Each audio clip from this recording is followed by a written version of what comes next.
He didn't warn her. He didn't even look at her first. Lucian Varello crossed the marble floor of the Black Rose Gala with the kind of deliberate calm that men use when they've already decided something terrible, and Alara watched him unlock the glass case himself, something no one had ever seen him do, and lift the seraphine necklace with both hands like it was a crown. And then he walked past her, close enough that she could smell the whiskey on his collar, and he placed it around the neck of Celeste Marceau. The room didn't gasp. It went silent in that specific way rooms go silent when something irreversible has just happened. Alara didn't move. She held her champagne glass. She kept her face exactly where she'd trained it to stay for 17 years. She did not cry. She did not speak. She simply understood in that moment that everything she had quietly built was about to be tested. If you have ever sacrificed everything for someone who couldn't see what you were worth, this story is for you. Stay with us until the very end.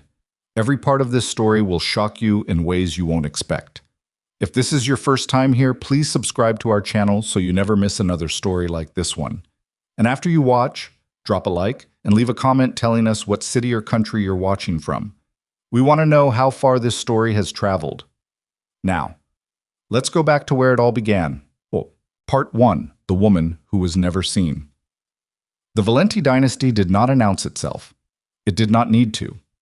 By the time a man understood he was inside their world, he was already bound to it, by debt, by loyalty, or by the quiet, permanent kind of fear that doesn't announce itself in threats, but in the way conversations stop when certain names are spoken. The Valentis owned pieces of this city that had no legal paperwork. They owned favors that governments owed them. They owned silence, which in their business was worth more than gold. And at the center of that dynasty for 17 years had been Lucian Varello. He had married into the Valenti name through Elena's father, the old patriarch Matteo Ventresca, who saw in Lucian something that most men missed about him. Not the ambition, which was obvious, but the hunger beneath the ambition, the kind of hunger that could either build an empire or burn one down depending entirely on who was standing beside him. Matteo had calculated that his daughter Alara could be that anchor. He had been right. What Matteo hadn't calculated was that Lucian would eventually stop noticing the anchor was there. Alara Ventresca Varello had been 24 when she married Lucian. She was 41 now, and she had spent the years between those two ages becoming someone the world was not entirely sure how to describe. She was not powerful in any way that showed. She held no title inside the dynasty. She attended no official meetings. Her name appeared on no documents that mattered. What she had instead was something quieter and far more durable. She was trusted, not liked, not feared. Trusted, which in the world she lived in was a category so rare it barely had a name. The family elders called her when negotiations stalled. Rival families sent their wives to visit her when they wanted to test the temperature of an alliance without committing to anything. She knew which men drank too much before important decisions. She knew which families had buried grief that hadn't healed and would turn into violence if provoked wrong. She knew the difference between a man who wanted to be reasoned with and a man who needed to feel that the idea was his own. Lucian knew she did these things. He simply didn't understand their weight. To him, Alara was his wife, composed, beautiful, steady, useful at dinners, capable of making powerful men comfortable. He was proud of her the way a man is proud of a well-made piece of furniture, grateful it functions, indifferent to how it was crafted. He had not always been this way. There had been years, early years, when he looked at her the way a man looks at someone he is genuinely afraid of losing. But power changes people by degrees so small they never notice. And Lucian had gained so much power that he had stopped needing to notice anything that didn't threaten him. Celeste Marceau had entered his life 14 months ago. She was 32, French-educated, the daughter of a minor crime family from the southern coast, whose influence had faded but whose social connections remained intact. She was beautiful in the kind of aggressive, deliberate way that required effort and was designed to be seen. She laughed at Lucian's jokes. She disagreed with him in small, flattering ways. She made him feel, Alara suspected, like a man who was still becoming something rather than a man who had already arrived. Alara had not fought it. She had watched it. She watched because she understood that fighting Celeste would require her to reveal how much she knew, and revealing how much she knew would change the nature of every relationship she had spent 17 years building with care. She was not a woman who spent capital she hadn't calculated. So she had watched, and she had waited. What she had not expected was the necklace. The Seraphine necklace had a history that the Valenti family did not discuss with outsiders. Its origin story changed depending on who told it. Some said it had been commissioned by Matteo Ventresca's grandmother in the 1920s as a symbol of family endurance during a period when everything else had been lost. Others said it predated the Valentis entirely, that it had passed through 3 dynasties before Matteo acquired it in a deal no one had fully documented. What everyone agreed on was its significance. The necklace was not jewelry. It was language. It said, wordlessly and completely, that the person wearing it had been chosen as the face and future of the family's continuity. It had been worn publicly exactly 4 times in living memory. Twice at the funerals of patriarchs. Once when Matteo formalized Lucian as his successor. And once, which no one discussed openly but everyone remembered, when Alara had worn it briefly at a gathering 7 years ago, after a brutal period of internal conflict that had threatened to fracture the dynasty entirely, and she had spoken with each family head individually over the course of 4 days, and by the 5th day the conflict had ended without a single act of violence. She had returned the necklace to its case herself and never mentioned it again. That was the thing about Alara that Lucian had always failed to understand. She never kept what was given to her, if keeping it would make others feel diminished. She understood, at the deepest level, that authority exercised quietly lasts longer than authority displayed loudly. Lucian had never understood this, which was why what he did at the Black Rose Gala was not only an act of cruelty, it was an act of profound strategic incompetence. He just didn't know it yet. The morning before the gala, Alara sat in the east room of their home with a cup of coffee she hadn't touched, and a newspaper she was reading without seeing. Lucian came in at 8:15, already dressed, which was unusual. He poured himself coffee, looked out the window at the garden, and said, without turning around, "I need you to wear the gray tonight, not the black." Alara looked up from the newspaper. "All right." "The Dantelli family will be there. Cosimo is bringing his wife." He turned then and looked at her with the specific expression of a man who is managing a logistical problem. "I need things to feel settled. You understand how to talk to Rosaria Dantelli?" "I do." "Good." He set down his cup. "There's also the issue of the Marchetti brothers. They've been making noise about the Eastern contracts again. If you get a moment with Marco, see if he's—" "Lucian." Her voice was level. Not cold, not sharp, just precise. "If you need me to manage Marco Marchetti and Rosaria Dantelli at the same event, I'd like to know before the day of." He looked at her for a moment with something that wasn't quite guilt and wasn't quite irritation, but existed in the uncomfortable space between them. "I'm telling you now." "You are," she said. "Thank you." He left the room. She looked back at the newspaper. She had known for 2 weeks that Celeste Marceau would be at the gala. She had known for 4 days, through a source she would not name even internally, that Lucian was planning something with the necklace. She had spent those 4 days deciding what she would do. She had decided to do nothing. Not because she was passive, because she understood that some things have to be allowed to happen before the people around you can see what they are. Plus, the Black Rose Gala was held annually at the Meridian House, a building that had functioned as a private club for the city's elite for 80 years, and had long since crossed the invisible line between legitimate establishment and convenient front. The Valentis had hosted it for the past 12 years. It was the one event per year where the hierarchies of the underworld manifested in physical space, who stood near whom, who was given a seat at the center table, who was directed quietly but firmly toward the edges. Alara arrived with Lucian at 7:45. She wore the gray dress, which fit her exactly the way she knew it would, and she had pinned her hair simply, the way women pin their hair when they do not intend to be noticed, and know that not being noticed is itself a form of power. She moved through the room beside Lucian for the first 20 minutes, speaking when spoken to, asking after children and health and travel plans, absorbing the temperature of the room the way she always did. A degree here, a shift there, the small tells that told her which alliances were steady and which were fragile. At 8:10, she crossed paths with Rosaria Dantelli near the bar. Rosaria was a compact, sharp-eyed woman in her 60s who had outlived 2 husbands and managed the Dantelli family's internal finances with a precision that had kept them solvent through a decade when larger families had collapsed. She and Alara had an understanding that required very few words. "He's going to do something stupid tonight," Rosaria said, without any preamble, handing Alara a glass of water as if it were a document. Alara took it. "He often does." "Something public." Rosaria's eyes moved across the room briefly. "The Marchetti brothers are already talking." "About what specifically?" "About what it means if the woman who kept the Feliciano agreement intact is no longer the woman standing beside him." Rosaria looked at Alara directly. "You understand what I'm telling you." "I do." "And?" "And I think," Alara said very quietly, "that some men need to make their mistake before they can understand what the mistake cost them." Rosaria studied her for a moment. Then she nodded once, in the way of a woman who has seen this particular dynamic play out before and has learned not to intervene in the first act. "Sit." It happened at 9:15. The room had settled into its second hour, the particular relaxed formality of an event where everyone has established their position and the real conversations have begun.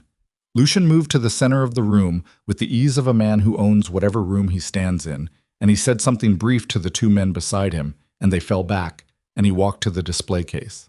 The display case stood on a marble plinth near the east wall. It was secured, always, by a key that Lucian carried personally, another symbol, in its way, since the case had been installed by Matteo, and the act of holding the key had been part of Matteo's final ceremony of succession. Alara stood 40 feet away, beside a pillar, talking to no one at that moment, watching. He unlocked it. The room didn't react immediately. Not everyone saw. But the people who saw stopped whatever they were doing. He lifted the seraphine necklace.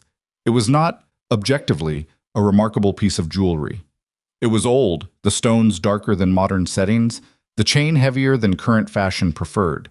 Its value was entirely in what it meant, which was why what happened next hit the room the way it did.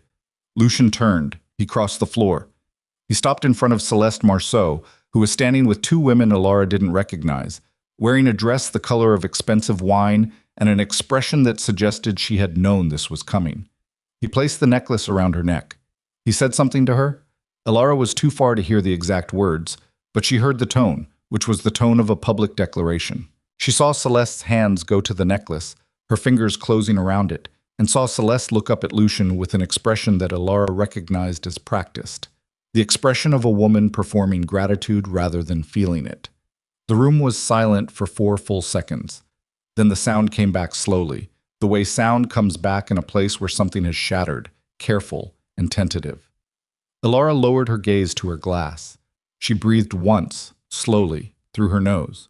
She felt the old familiar tightening in her chest, the one she had learned to breathe through rather than show, and she waited until it passed. Then she looked up. Around the room she could see it happening, the family elders turning toward each other, exchanging looks that required no words. The Marchetti brothers, Marco and Renato, both of them standing very still near the fireplace, faces closed and unreadable in the way of men recalculating. Rosaria Dantelli, across the room, not looking at Celeste, not looking at Lucian, looking at Alara. And the heads of the Ferrante and Basso families, older men with longer memories, who had gone very quiet in a way that was not the silence of shock, but the silence of decision. Celeste was touching the necklace, speaking to Lucian in what appeared to be a warm, intimate voice, unaware, or choosing to be unaware, that the room around her had gone cold in a way that had nothing to do with temperature, because the room understood something that Lucian, in his certainty, had failed to calculate. The necklace was a symbol.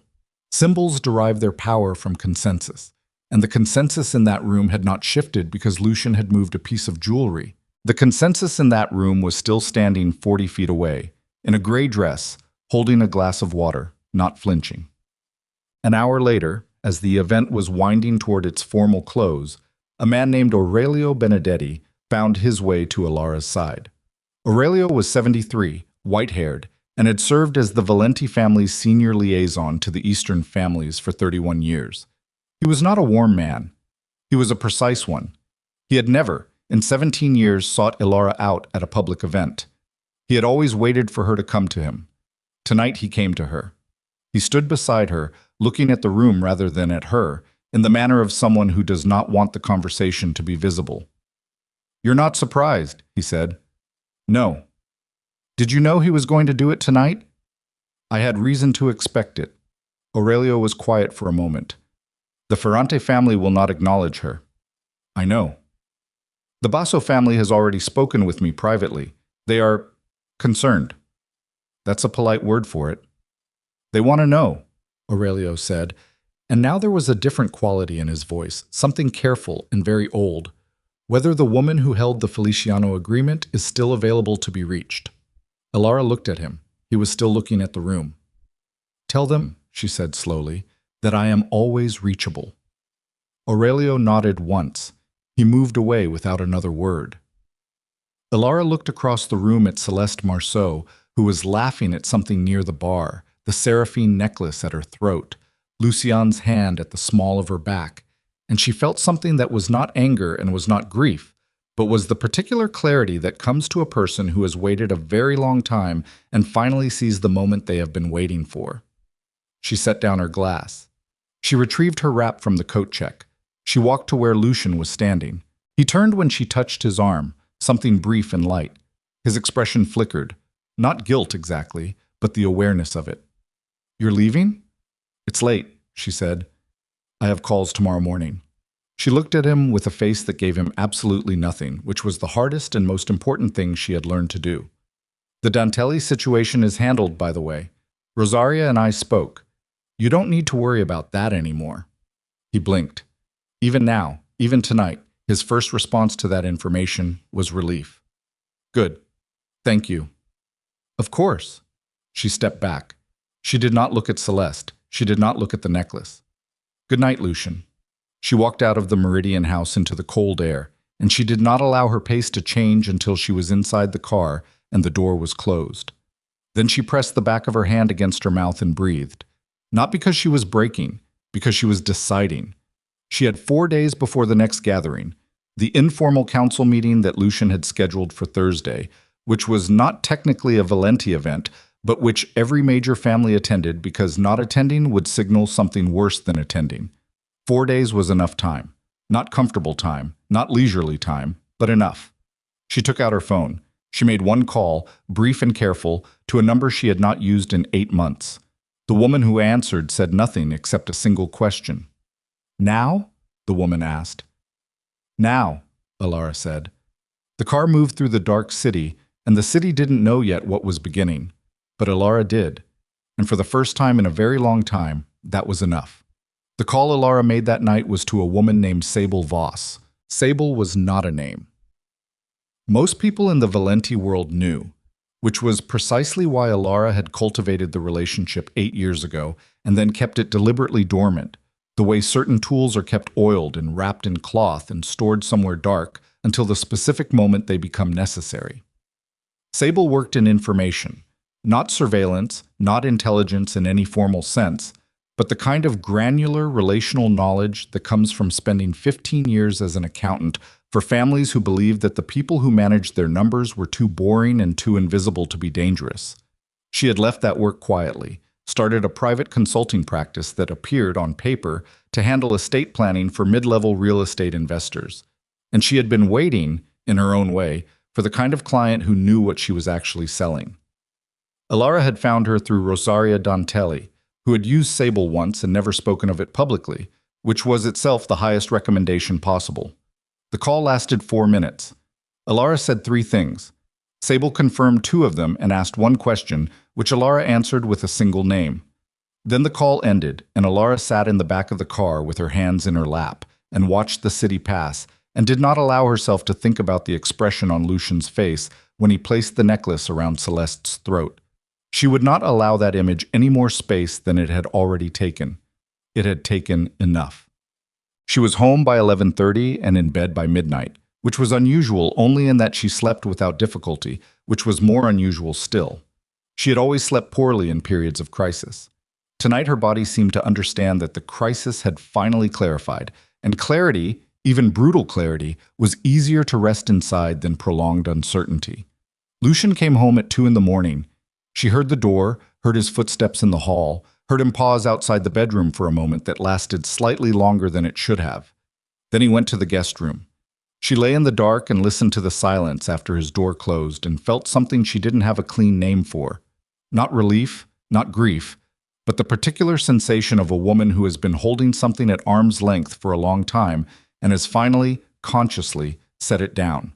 She got up at 5:45. She made coffee. She sat at the kitchen table with a notepad and wrote 4 names in a column and spent 30 minutes thinking about each one before she crossed out 2 of them and circled the remaining names and then burned the notepad page over the kitchen sink, running water over the ash until it was gray and flat. By 7, she had made 2 more calls. By 8, she was dressed and at her desk in the East Room with her calendar open, and she was the most methodical she had been in months. Lucian appeared at 8:50. He was wearing the dark blue shirt she had bought him in Milan 2 years ago, which was not an accident. He wore it when he wanted to appear reasonable. She had noticed this over the years, the way some men dress for negotiations, the way others dress for war. He poured himself coffee and stood at the counter and looked at her. "I should have told you beforehand," he said. Alara looked up from her calendar. She looked at him for a moment with an expression that was entirely neutral. "Told me what?" Something moved across his face. Not guilt.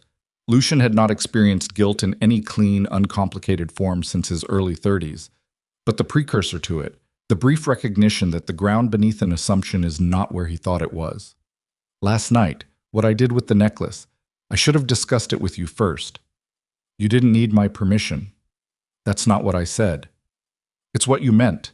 She turned a page. "It's fine, Lucian."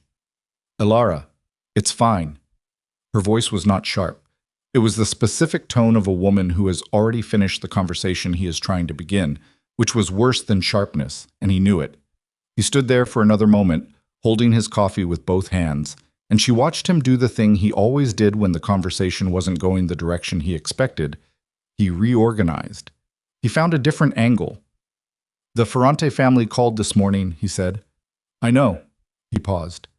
"You know. Aurelio reached me at 7:15.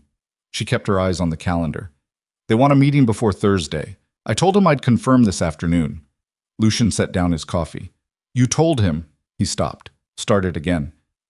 "The Ferrante meeting goes through me, Alara. You know that." "It did," she said. "But Aurelio called my number, not yours. I assumed he had a reason for that." She looked up. "Should I have redirected him?" The pause that followed was approximately 3 seconds long and contained an enormous amount of information. Lucian's jaw moved slightly. His shoulders adjusted in the way they did when he was recalibrating, when the version of a situation he had walked into a room with was no longer matching the room. "No," he said finally. "Handle it." "Of course." She looked back at her calendar. He left without finishing his coffee. The Ferrante meeting happened on Wednesday, not Thursday, in a private dining room at a restaurant in the old quarter that had belonged to the Ferrante family for 40 years. And still smelled of wood smoke and the particular tobacco that Gio Ferrante's father had imported from a country that no longer existed under the same name. Alara arrived before anyone else, which she always did, and sat with water and a bread roll she didn't eat and went through the faces she expected to see and what each of them would need. Gio Ferrante arrived with his brother, Dante, and an older man named Carlo, who functioned as the family's institutional memory.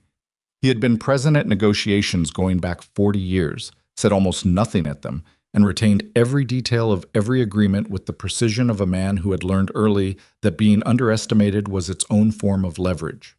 Alara knew Carlo well enough to understand that his presence here was a signal. This was not an informal temperature check. This was something the Ferrante family had considered carefully. Gio was a tall man in his late 50s, silver-haired, with the kind of face that had once been conventionally handsome and was now more interesting than that, carved by decades of the particular stress that comes from managing power without ever being allowed to fully rest inside it. He and Alara exchanged the brief, formal courtesies of two people who did not need them, but observed them anyway, and then everyone sat, and Gio looked at her across the table with the directness that she had always appreciated about him. "You know why we're here," he said. "I have a reasonable idea." "The necklace," Dante said.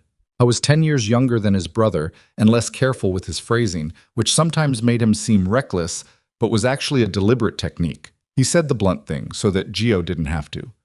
What Lucian did at the gala. What it means. What do you think it means? Alara asked. Carlo looked at her from his end of the table. He was the only one who smiled, just slightly, at her returning the question. Gio leaned forward. It means he's declaring her as the future face of the family, without consultation, without any process, without any of the… He paused, choosing. Without any of the recognition that the families would normally expect before accepting something like that. That's one interpretation, Alara said. Is there another one? Several, but you didn't come here to hear my interpretations, Gio. You came here because the Ferrante family has a position, and you want to know whether it conflicts with anything that matters to me. She picked up her water glass. So tell me the position. Gio and Dante exchanged a look. Carlo's expression didn't change. We will not acknowledge Celeste Marceau as a representative of the Valenti dynasty, Gio said. Not in negotiations, not at gatherings, not in any formal capacity. Not until the families collectively agree that the change is legitimate, which cannot happen through a unilateral gesture at a party. That's fair, Alara said. The Basso family has said the same. The Marchetti brothers are in agreement. Aurelio tells me the Eastern families are watching to see what happens Thursday before they commit to a position, but their instinct runs in the same direction. Also fair. Gio watched her. You're not defending him. I wasn't asked to defend him. You're his wife. I am, she said. I'm also the person who held the Feliciano agreement together for 11 months while Lucien was managing the Strachey situation. And I'm the person who negotiated the port access arrangement with the Basso family in 2019 when the original terms fell through. And I'm the person Aurelio calls when he needs a conversation to happen that can't be traced back to any official channel. She set down her glass. I'm his wife and I'm those other things. Both of those facts are true at the same time. The table was quiet for a moment. What are you going to do? Dante asked. I'm going to let Thursday happen, Ilara said. And I'm going to be interested in what comes after. Carlo spoke for the first time. His voice was low and unhurried. The woman he's put the necklace on. Celeste Marceau. He paused. We've done some looking. Ilara kept her face still. And? Her family's finances don't add up the way they should. There's money moving in patterns that don't fit what she's told Lucien about her background. Carlo looked at her with the quiet certainty of a man who has spent decades reading these exact patterns. We don't know yet what it is, but it isn't clean. Ilara held Carlo's gaze. She breathed steadily.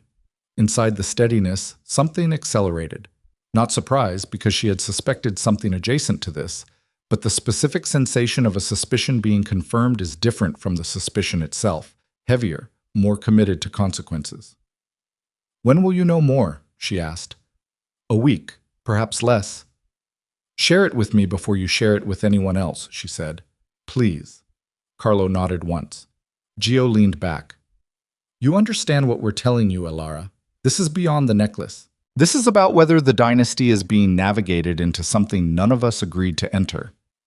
I understand completely, she said. And the meeting ended, and she drove home through the cold afternoon with Carlo's words running on a quiet, continuous loop in the back of her mind. And she made no more calls that day, because some days the only correct move is to let things develop at the speed they need to develop. Thursday arrived with the specific gray quality of a day that knows it will be unpleasant and has made its peace with it. The council gathering was held at the Valenti Estate's East Drawing Room, which was large enough to hold 30 people in chairs, without anyone feeling crowded, and had a fireplace that was always lit at these events regardless of the season. Because Matteo had believed that fire in a room where agreements were made created a kind of seriousness that central heating didn't. The fire was lit when the families began arriving at 2 in the afternoon. Ilara was already there. She had arrived early, as she always did, and spoken quietly with the household staff about the room's arrangement and the order of the drink service, and 3 other small details that most people would never notice but that sent signals, in the aggregate, about the nature of the gathering. She stood near the window as the family heads came in, watching the room fill, reading its temperature the way she had read 1,000 rooms before this one. What she saw was not reassuring. The Marchetti brothers arrived together, which was notable because they rarely attended these things as a unit. Renato usually sent a representative. Their arrival together was a statement. Marco caught Ilara's eye from across the room and held it for just a moment before he looked away. And what she read in that moment was not hostility, but something more complicated. An apology, almost.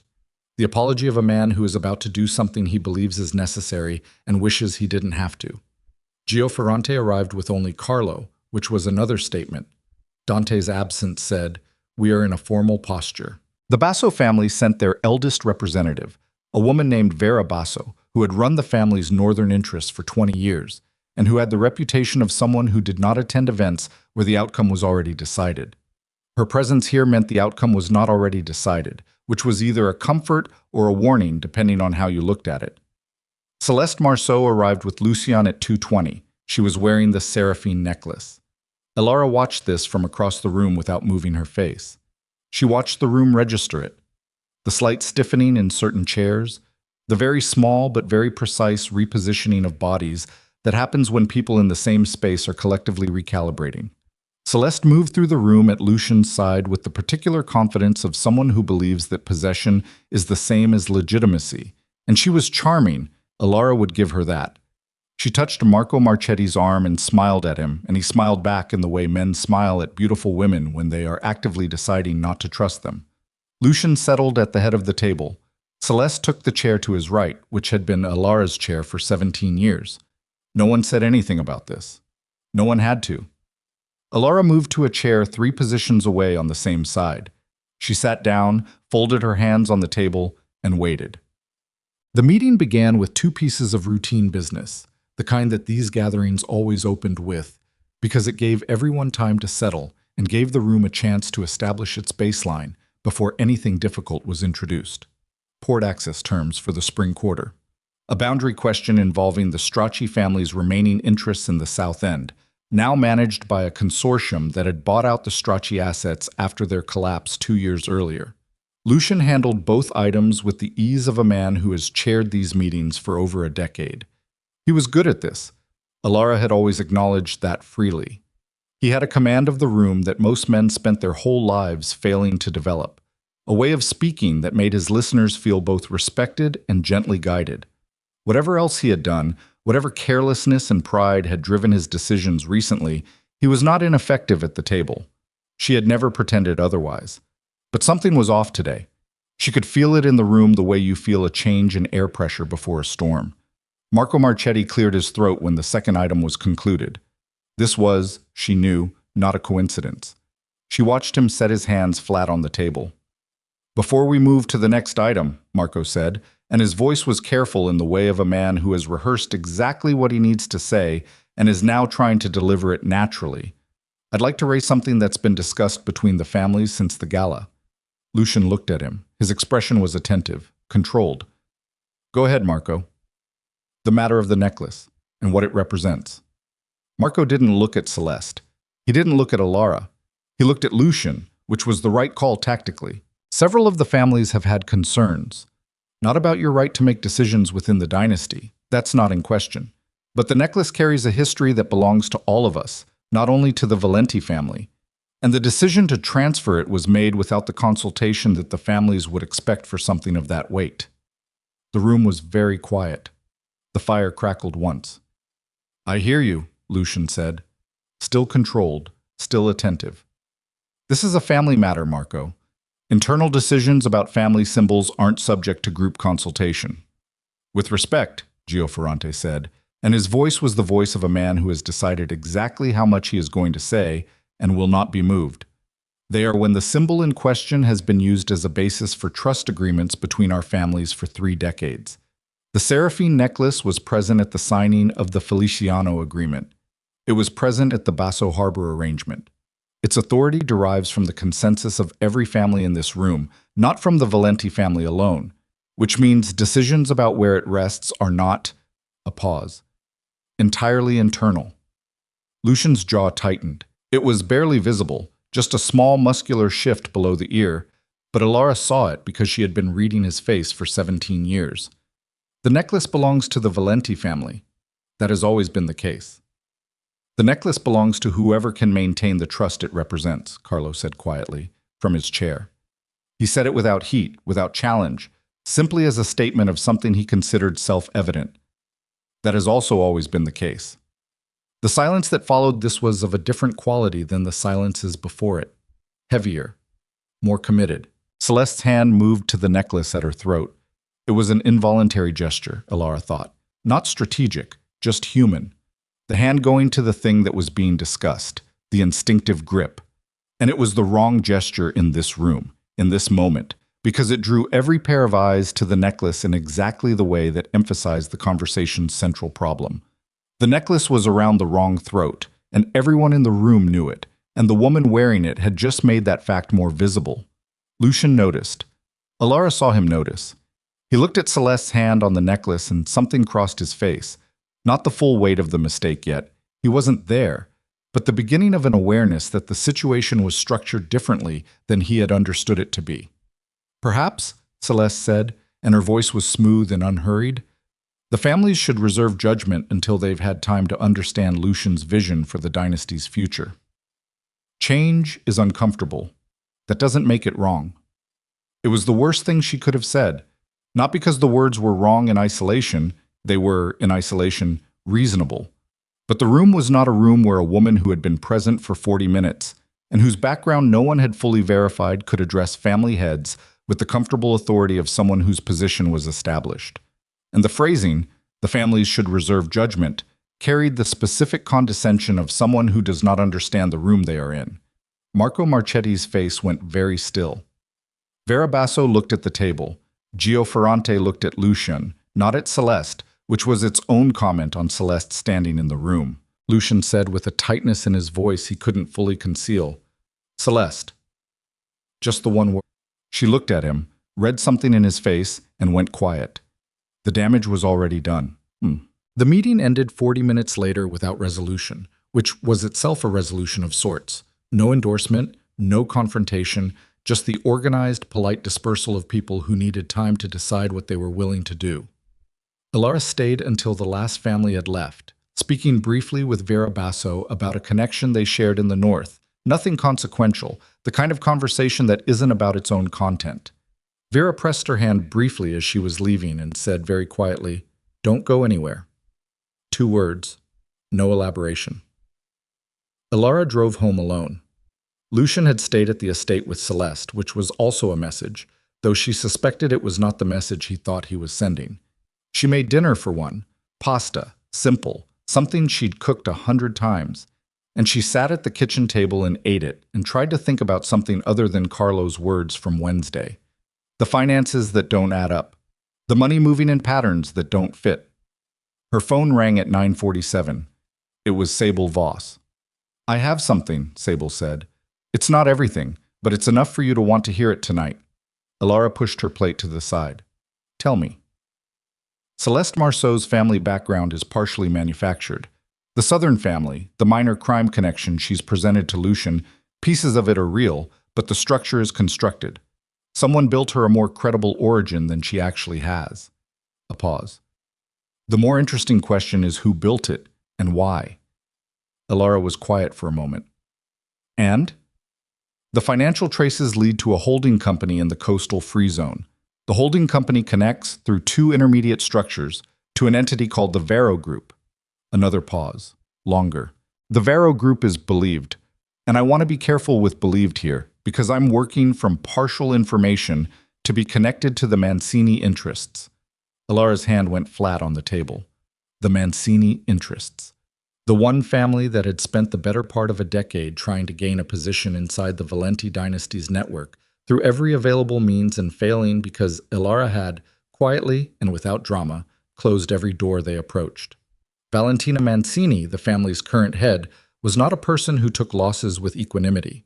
She was a person who waited and planned and found angles that took years to identify. An angle like Celeste Marceau. "How solid is the connection?" Elara asked. 60, 70%. I need another 4 days to be certain." "Get certain," Elara said. "As fast as you can." She hung up and sat in the kitchen in the quiet of the house and understood that what she had believed was a problem of wounded pride and a husband's foolishness was something significantly larger than that. Celeste was not simply a woman who had taken advantage of a man's vanity. Celeste was a mechanism, deliberate, constructed, placed. And the necklace, and the public declaration, and the isolation of Ilara from Lucian's confidence. These were not side effects of a romance. They were the operation. She got up from the table. She washed her bowl and her glass and dried them and put them away. Then she went to her desk, opened the bottom drawer, took out a folder she had not opened in 2 years, and sat down to read it from the beginning. The Mancini file. Things she had learned and stored and waited to need. She had hoped she would never need it. She opened it anyway, because that was the difference between her and most people she knew. She prepared for the worst. Not because she expected it, but because she understood that the worst did not wait for your permission. By midnight, she had read everything in the folder twice. By 12:30, she had written 4 pages of notes in her small, precise handwriting. By 1 in the morning, she had identified the specific moment 3 years earlier when the Mancini approach must have begun. A particular business contact of Lucian's that she had questioned at the time and been gently redirected away from. The kind of redirect that felt, in the moment, like ordinary marital friction, and now looked, from this angle, like the first precise move of something much larger. She closed the folder. She pressed both palms flat on the desk and breathed slowly, 3 times, because 3 was the number she had always used to move from reaction to clarity. Then she picked up her phone and sent a single text to a number she had never texted before, Vera Basso's personal line, given to her years ago with the understanding that its use would signal something serious. The text said, "I need 48 hours. After that, I'll need the room." Vera's response came in under 2 minutes. "You have it. Don't waste it." Ilara set down the phone. She looked at the folder on the desk. She looked at the 4 pages of notes. She thought about Lucian, somewhere across the city tonight, with a woman around whose neck he had placed everything he didn't understand he was risking. She thought, he is going to find out what he has done. And then she thought, with a precision that felt almost cold, I am going to be the one to show him. She turned off the desk lamp. She went to bed. And this time, sleep did not come easily. Not because she was afraid, but because she was finally, fully awake to what the next 48 hours would require of her. And some part of her, some human, imperfect, tired part, needed a moment to sit with the weight of it before she could set it down long enough to rest. She lay in the dark and stared at the ceiling and thought, there is no way through this that doesn't cost something. And then, there never was. The 48 hours Vera Basso had given her did not feel like 48 hours. They felt like a single long-held breath, the kind that starts in the chest and moves into the shoulders and eventually into the jaw, until the whole body is rigid with the effort of containing something that needs to be released. Ilara did not waste them. The first morning she drove to a neighborhood in the old industrial quarter where Sable Voss kept a workspace above a dry cleaning business. The kind of location chosen specifically because it looked like exactly what it appeared to be and therefore drew no second looks.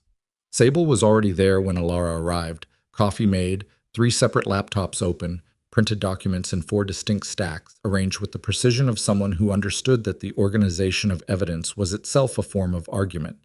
Sable Voss was 46, small and angular, with close-cropped gray hair she'd had since her late 30s, and the particular stillness of someone who had spent years in rooms where revealing too much too quickly had consequences.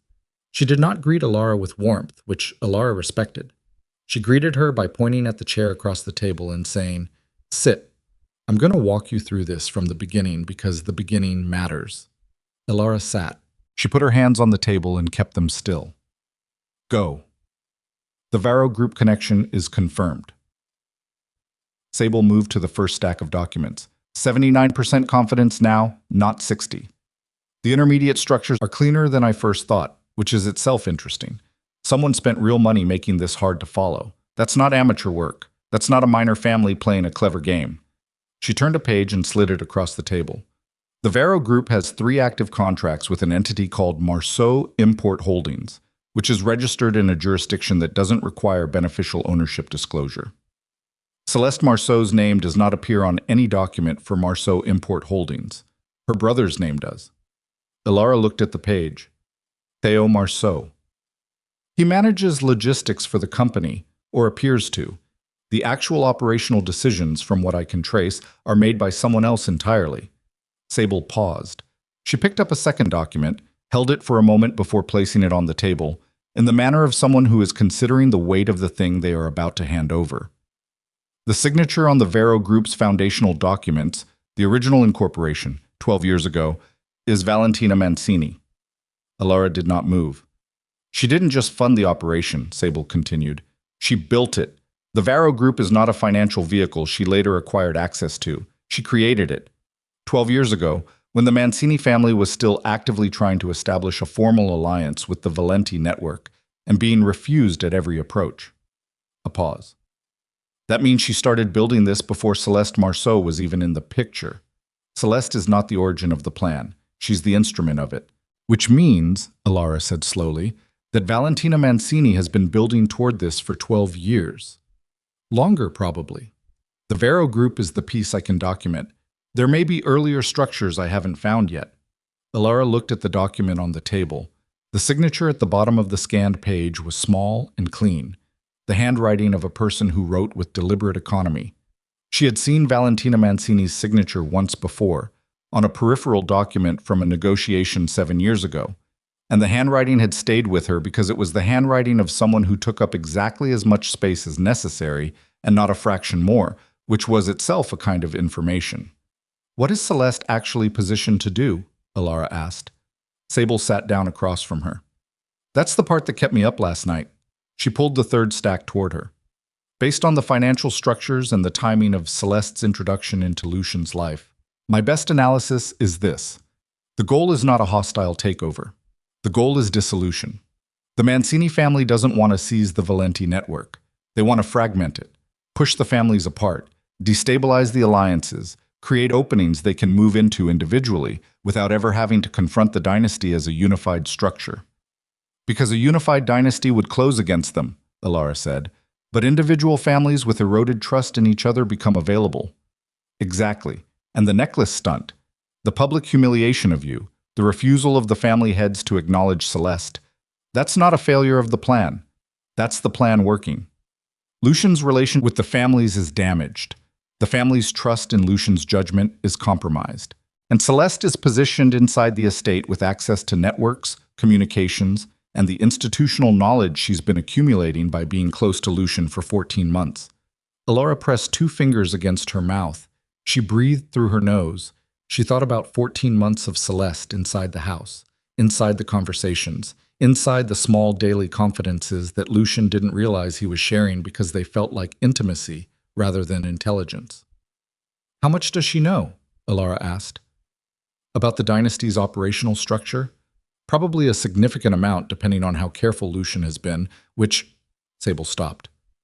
Which is not his strongest quality, Alara finished. I was going to say, which I can't verify, but yes. Alara stood up. She moved to the window and looked out at the street below, which was ordinary and indifferent and carried the particular texture of a city that doesn't know or care what is happening in the room above it. She stood there for a moment, not performing thought but actually thinking, working through the structure of what Sable had just described and testing it against the 17 years of knowledge she carried in her own head. There's something else, Sable said behind her. Alara turned. Sable had the 4th stack in her hands now. She wasn't looking at the pages, she was looking at Alara with the expression of someone who is about to hand over something they wish they didn't have. I found a communication thread between Celeste and a private number I've traced to a routing exchange the Mancini family has used before. The content is encrypted. I haven't broken the encryption yet. But the volume of the communication and the timing of it tells me something on its own. What does the timing tell you? The most recent communication was 3 days ago. Sable set down the stack. The day after Thursday's council meeting. Alara went very still. She reported back, Alara said. It wasn't a question. Almost certainly. Which means Valentina Mancini now knows that the council meeting went the way it went. That the families didn't accept Celeste. That the plan's current execution is stalling. Sable looked at her steadily. Which means they'll adjust. And when operations like this adjust, they don't slow down. They accelerate. Alara was silent for a long moment. I need the encryption broken, she said. Whatever you need to do that. Money, time, people. Tell me. 2 days? Possibly 3. I have someone who can do it, but she's careful and won't be rushed. Tell her I'll double her rate if she finishes in 36 hours. Sable nodded once. There's one more thing you need to know. She paused, in the way of someone choosing the right words for something that doesn't have right words. When I was tracing the financial structures, the intermediate companies between the Varro Group and Celeste's background, I found a payment 18 months ago, before Celeste met Lucien. She placed a single printed page on the table in front of Alara. The payment was made from a Varro Group subsidiary to a private account. The private account belongs to a man named Danilo Crespo. Alara looked at the name. The air in the room changed quality, or seemed to. It was her own perception shifting. She understood that. But the shift was physical in the way that shocks are physical, moving through the chest and down into the hands. Danilo Crespo had been Alara's personal assistant for 6 years. He had left her employment 8 months ago, citing a family situation in another city. She had given him a generous severance and a sincere reference, and had thought about him occasionally in the months since, with the mild warmth of someone who had genuinely respected a person they worked with. He had been paid by a Mancini-connected entity 3 months before he left, meaning the man who had managed her calendar, her private correspondence, her meeting schedules, her personal communications, the man who knew which numbers she called and when and from where, had been, for the last portion of his time with her, sending something back. What did he have access to? Sable asked quietly. Alara did not answer immediately. She was doing an inventory in her head, fast and ruthless, moving through everything Danilo had touched in the last 8 months of his employment. Everything he had seen, everything he could have photographed or transcribed or simply memorized in the way of a smart, attentive person who understands what is valuable. Enough, she said. Her voice was flat. He had enough. She drove home slowly, which was unusual. She was normally an efficient driver, goal-oriented, not someone who lingered in transit. But she needed the time inside the car, the sealed quality of it, before she walked into the house where Lucien was or wasn't, where whatever version of her life currently existed would resume the moment she opened the door. She thought about Danilo. She thought about the specific texture of betrayal, which is different from the texture of being simply wronged. Betrayal has a retroactive quality. It reaches back and recolors everything that preceded it, and she was fighting now to keep that retroactive coloring from flooding everything she remembered about her years working with him, because if she let it flood everything, she would lose the ability to be precise about what he actually knew versus what she feared he knew, and she could not afford imprecision. She parked in the drive and sat for a moment with the engine off. The house was large and quiet from the outside. There was a light in the second-floor study, which meant Lucien was home. She went inside. He was on the phone in the study when she passed the door, and he looked up when she appeared and held up one finger, the gesture of a man who will be a moment. And she continued down the hall to her own room and changed her shoes and her jacket and sat on the edge of the bed for 30 seconds, just 30, and let herself feel the full weight of the morning before she put it somewhere functional and stood up. He came to find her 12 minutes later. "Where were you?" Not accusatory, genuinely curious, which was almost more disorienting. "Running errands," she said. He leaned against the doorframe. It was in the clothes he'd slept in, which meant he had not left the house yet, which meant he had been here all morning. "The Marchetti brothers want a separate meeting," he said. "Not a full council thing, just them and me." "When?" "They want tomorrow." "That's fast." "I know." He rubbed the side of his jaw. He hadn't shaved, and the roughness of it aged him slightly, made him look more like the man he was, rather than the man he generally presented. "Marco was cold at Thursday's meeting. I've never seen him cold with me before." Alara looked at him. She said nothing, because the thing she might have said, "I told you it would happen, I saw it the moment you locked the case," would have served no purpose except to make him defensive. And she needed him not defensive, not now. "Lucien," she said, I need to talk to you about something." His eyes shifted. The shift was small, but she knew it. The specific adjustment of a man who has been waiting, on some level, to have a conversation he doesn't want to have. "All right." "Not here. Can we sit in the kitchen?" The kitchen had always been, the room where they had their real conversations. Not the study, which was his space. Not the dining room, which was ceremonial, but the kitchen, which was neutral in the way that rooms associated with ordinary daily survival are neutral. He followed her there, and they sat at the table with nothing between them, and Alara folded her hands and looked at him directly. "How much has Celeste seen of the operational network?" she asked. Lucien's face changed. The change was gradual, the rearrangement of a man moving from a posture of openness into something more guarded. What do you mean?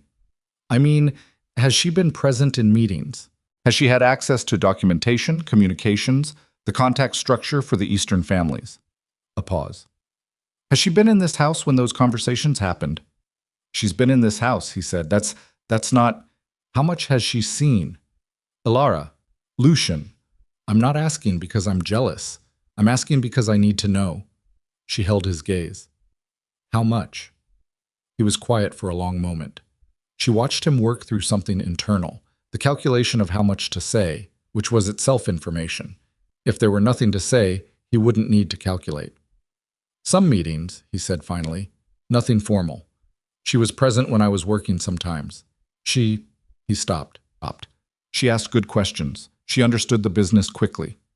She understood it quickly, Ilara repeated. Yes. Did that not concern you? His jaw tightened. She's intelligent. That's not suspicious. No, Ilara said. Alone, it isn't. She placed her hands flat on the table. Lucian, I'm going to tell you something, and I need you to hear it the whole way through before you respond. Can you do that? He looked at her for a moment with something she hadn't seen on his face in a long time. Not trust exactly, but the memory of it, the shape of what it felt like to believe that she was saying something worth hearing. Tell me, she told him. Not everything. Not Sable Voss, not the specific financial structures, not the encrypted communications. She told him enough. The Mancini connection, the manufactured background, the 12-year construction of an operation designed to fragment the dynasty from inside. She told him in the measured, sequential way she told him everything important, laying each piece down before the next one, giving him time to absorb before advancing. She watched his face move through the stages. Skepticism first, the instinctive resistance of a man who doesn't want to believe he has been used. Then the controlled evaluation, the strategic mind engaging regardless of the emotional resistance. Then something she hadn't expected. Not anger, not defensiveness, but a specific quality of stillness that she associated with him only in moments of genuine shock. The stillness of a man whose internal architecture is being forcibly revised. When she finished, he sat with his hands on the table and stared at a point between them. The Mancini family, he said. His voice was careful in a way that suggested the care was costing him something. The financial trace is documented, she said. It's being verified. I'll have full confirmation within 36 hours. And Danilo. She didn't let herself react to hearing the name said aloud. Yes. He worked for you for 6 years. He did. Lucian looked up at her. His eyes were doing something complicated. How long have you known? About the Mancini connection, I had a strong suspicion for 48 hours. About Danilo, this morning. She held his gaze. I'm telling you now. He breathed out through his nose. He looked back at the table.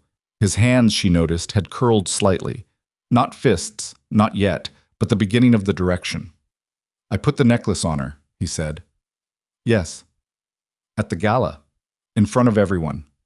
He said it quietly, not to her, not quite to himself.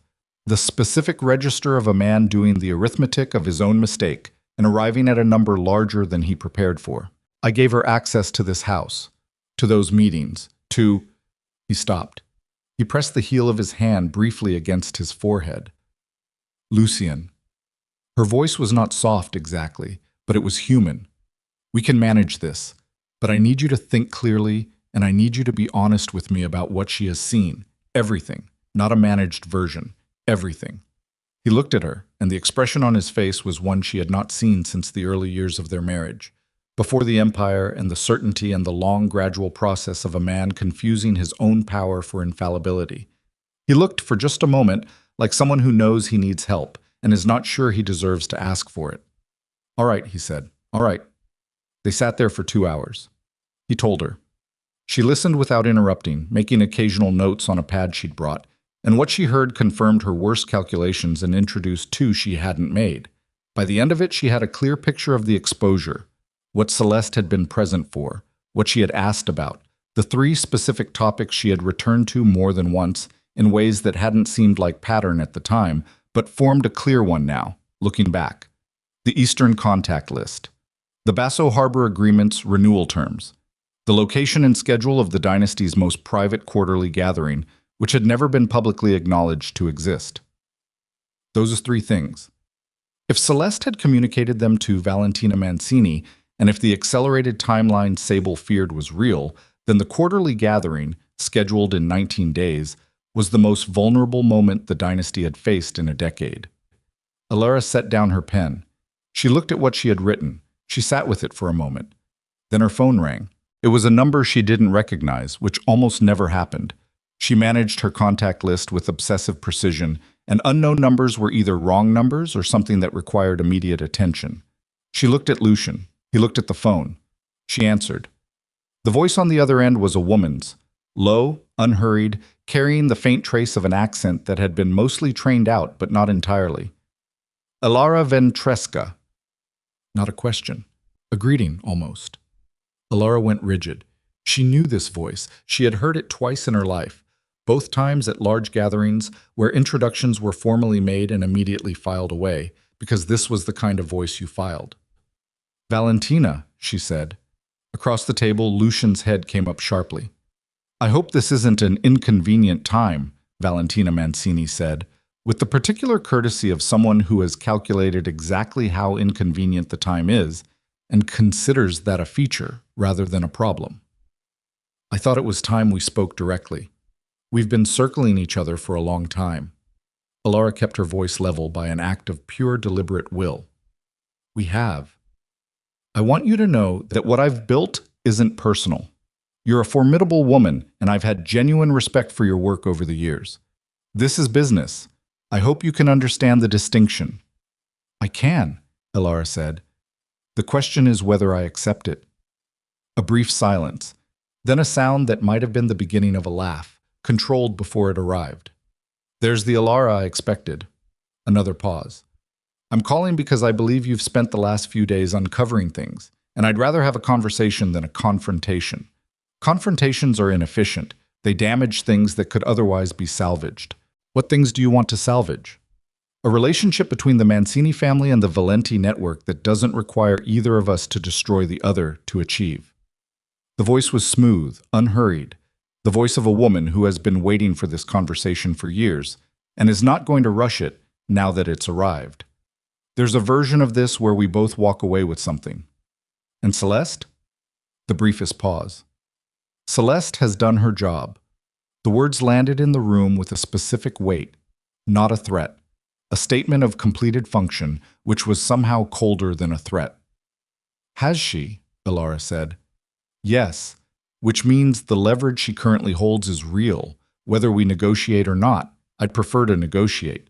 But I want you to understand the alternative clearly before you decide. Lucian was watching Alara's face with the focused, frightened attention of a man reading a situation through someone else, because he cannot hear it directly, and what he saw in Alara's face, she knew, because she could feel it, was not fear but the expression that precedes decision, the specific compression that happens when a person is taking the measure of something and arriving at a number and then choosing what to do with that number. What is the leverage? Alara said, specifically. The quarterly gathering location and schedule, Valentina said. The Eastern contact list complete, and something a little more personal. A pause that was designed to be a pause, calculated rather than natural. The arrangement you made 3 years ago with the Basso family regarding the northern access point. The arrangement that was never disclosed to Lucian. The room tilted. Not physically. The kitchen remained exactly what it was, ordinary and lit and solid. But something shifted in Alara's chest that was very close to the sensation of falling, the half-second before you understand the ground is no longer where you expected it. There was an arrangement with the Basso family 3 years ago. It was real.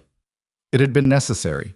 A quiet piece of navigation to prevent a confrontation between the Basso and Ferrante families that would have damaged the dynasty's northern alliances irreparably.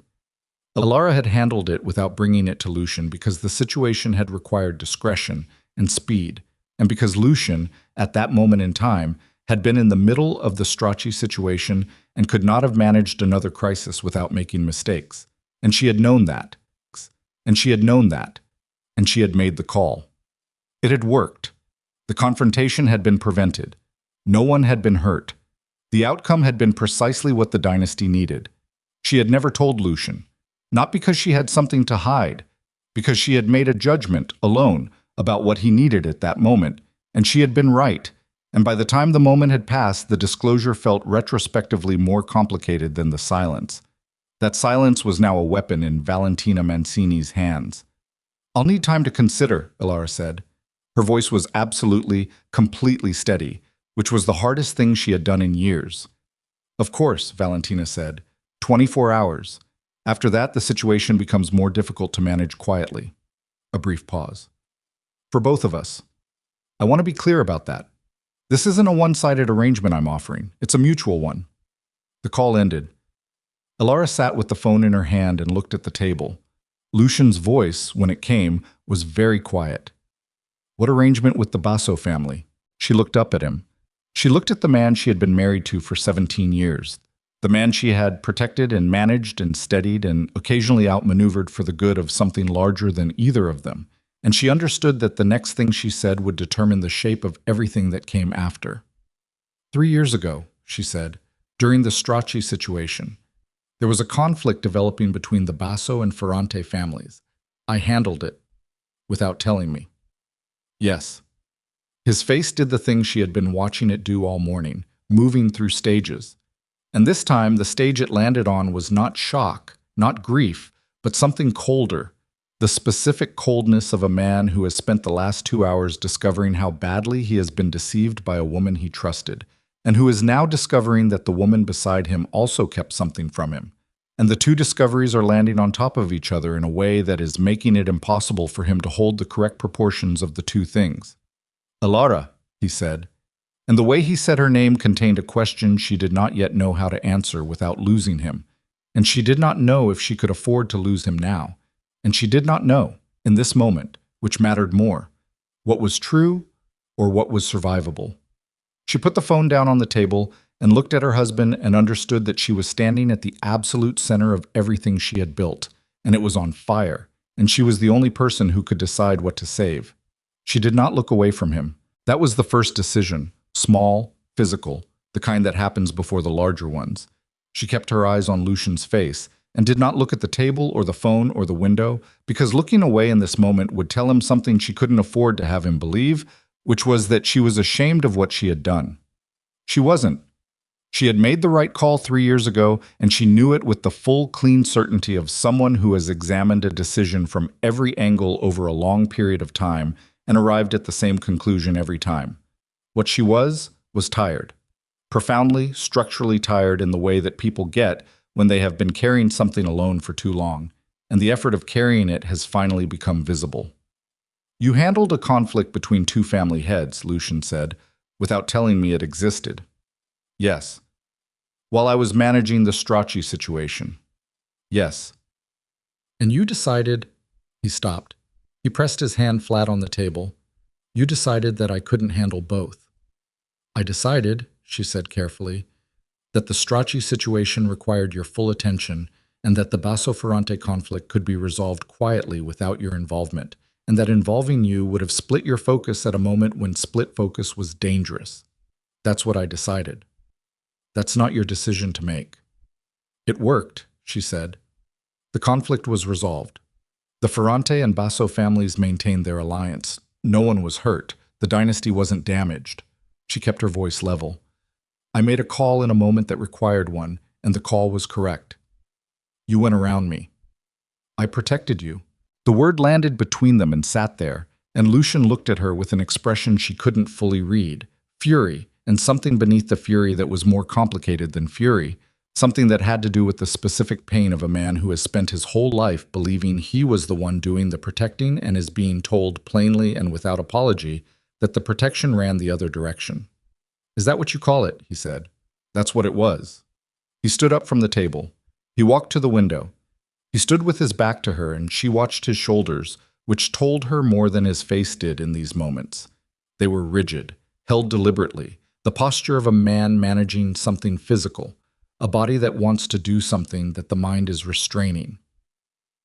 "Valentina Mancini has that information," he said, to the window, "which means either Danilo found it, or Celeste found it, or—" He stopped. "Or someone else told her." Danilo is the most likely source, Ilara said. The arrangement required some correspondence. He would have had access to pieces of it. Pieces?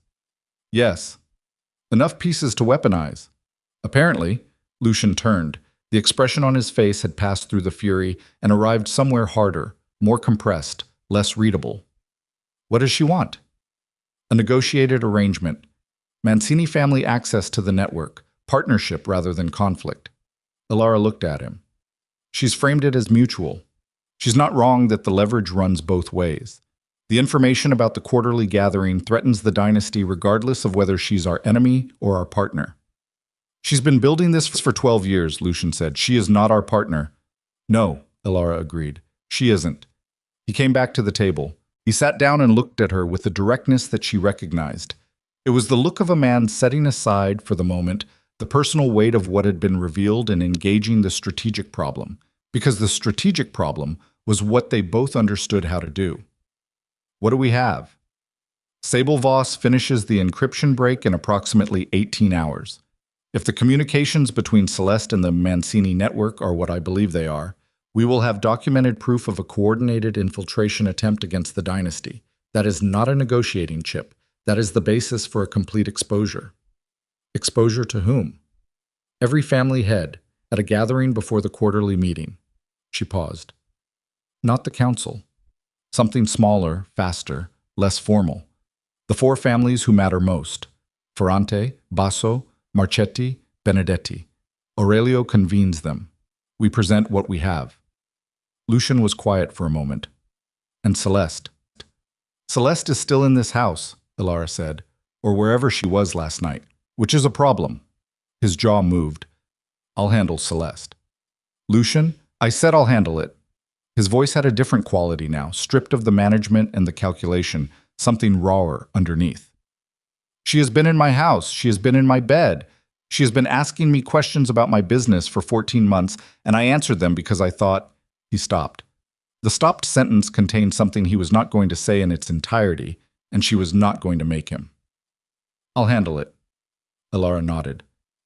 Be careful what you say to her. If she knows we know, she'll communicate it back to Valentina before we're ready. I'm not going to tell her anything. He looked at Ilara with a steadiness that cost him visibly. I'm going to go on as normal until you tell me we're ready to move. 18 hours, she said. Maybe less. He stood up again. He was restless in a way she hadn't seen in years. The restlessness of a man whose certainty has been removed and who has not yet found a new surface to stand on. He walked to the door of the kitchen and stopped without turning around. The Basso arrangement, he said. 3 years ago. Did it work the way you hoped? Yes. Were there consequences you didn't anticipate? She thought about this honestly. 1. The Basso family's trust in me specifically became very strong. Stronger than their trust in you for a period. I managed that over time, but it was a consequence I hadn't fully calculated. He was quiet for a moment. All right, he said finally, and he left the room. It was the most honest conversation they had had in 4 years, which Ilara recognized with the particular bitterness of things that should have happened under different circumstances. She called Sable from the east room with the door closed. Can you accelerate, she said when Sable picked up. I've already doubled the rate. She's working. I need whatever you have in 12 hours, not 18. Even partial decryption, even fragments. A pause. I'll push her. No guarantees on completeness. Incomplete is fine. I need enough to show. She called Aurelio Benedetti next. He picked up on the second ring, which told her he had been expecting her call. She told him she needed a gathering, not a council meeting, not anything formal, just 4 family heads in a room, at his location, within the next 24 hours. She told him it was urgent in the specific way that she used that word with Aurelio, which he understood to mean not urgent like a crisis, urgent like a window that will close. He called her back in 11 minutes. Tomorrow evening, 7 o'clock, my house. Thank you, Aurelio. Ilara. A pause. What is it? I'll show you tomorrow. She hung up and sat for a moment in the quiet of the east room and ran through the sequence in her head. 12 hours for the encryption fragments, 24 hours to the gathering, 19 days to the quarterly meeting. The math was tight, but it held. If nothing intervened between now and tomorrow evening, nothing intervened was the variable she couldn't control. At 4 in the afternoon, Celeste came to the house. Alara heard the door, heard Lucian's voice in the entry, heard Celeste's voice answering, warm, familiar, the voice of a woman who believes she is still safely inside the operation. Alara sat at her desk in the east room and kept working. She did not go into the hall. She did not acknowledge that Celeste was in the building. 20 minutes later, there was a knock on the east room door. "Come in," Alara said. Celeste opened the door. She was wearing a coat she hadn't taken off yet, which meant she hadn't been in the house long, and she was wearing the seraphine necklace, which she apparently wore now in the way people wear things they consider theirs.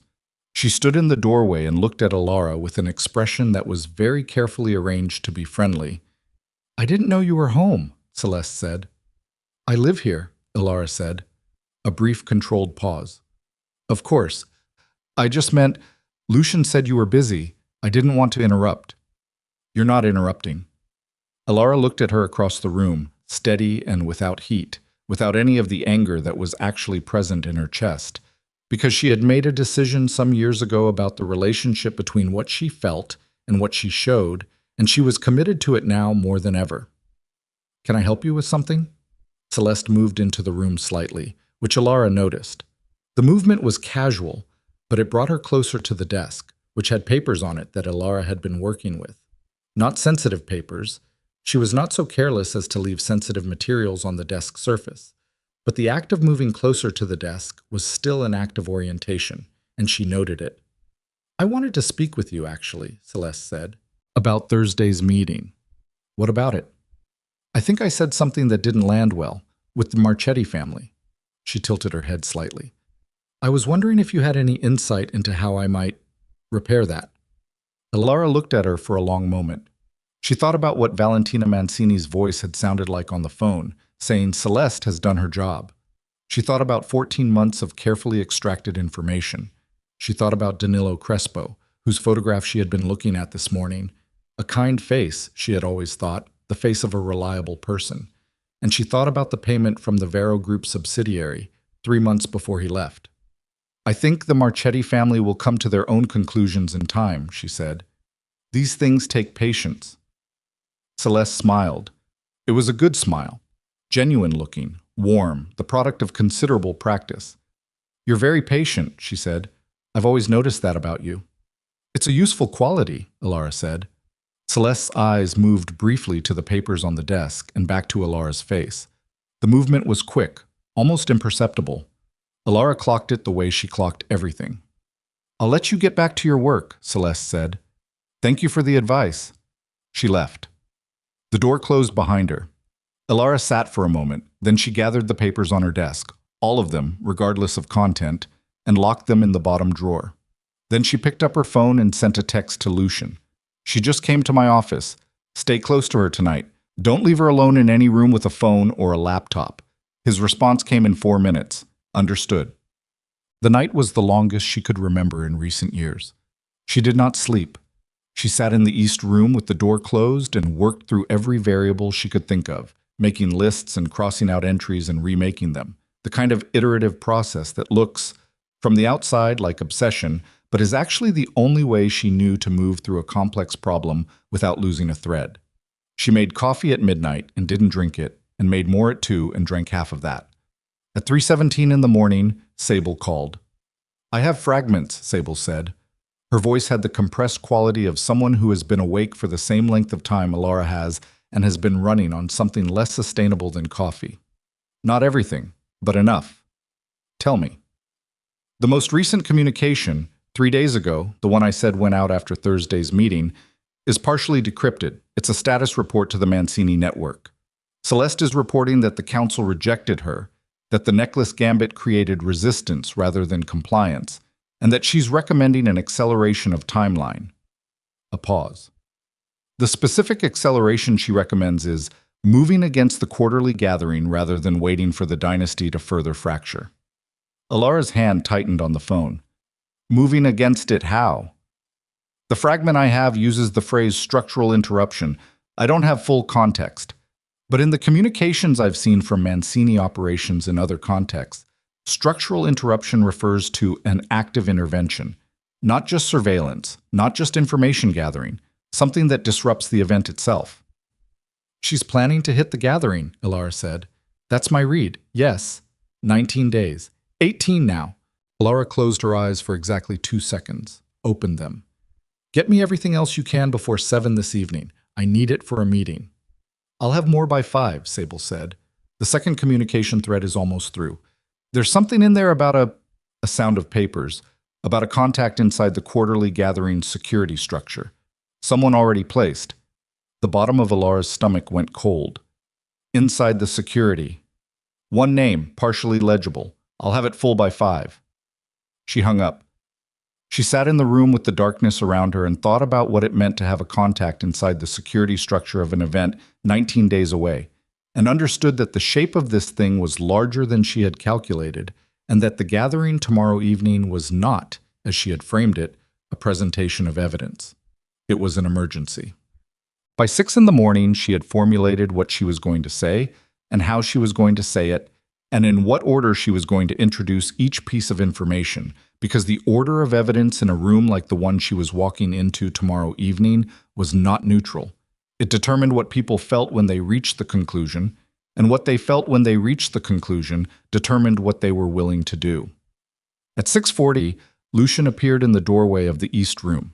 He looked like a man who also had not slept, which she expected.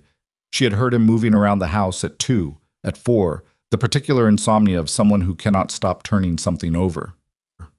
Celeste left an hour ago, he said. I told her I needed the morning. How did she take it? Fine, he paused. Too fine. Which meant she had recalibrated, which meant she had sensed something had shifted and was adjusting her approach. All right, Ilara said. Sit down, I have updates. She told him what Sable had found. She watched his face as she told him about the structural interruption recommendation and the contact inside the security structure, and she watched him do what she had always known he could do when the situation stripped away everything else. He went very still, very focused, the way men go still when they are no longer managing their image and are only managing a problem.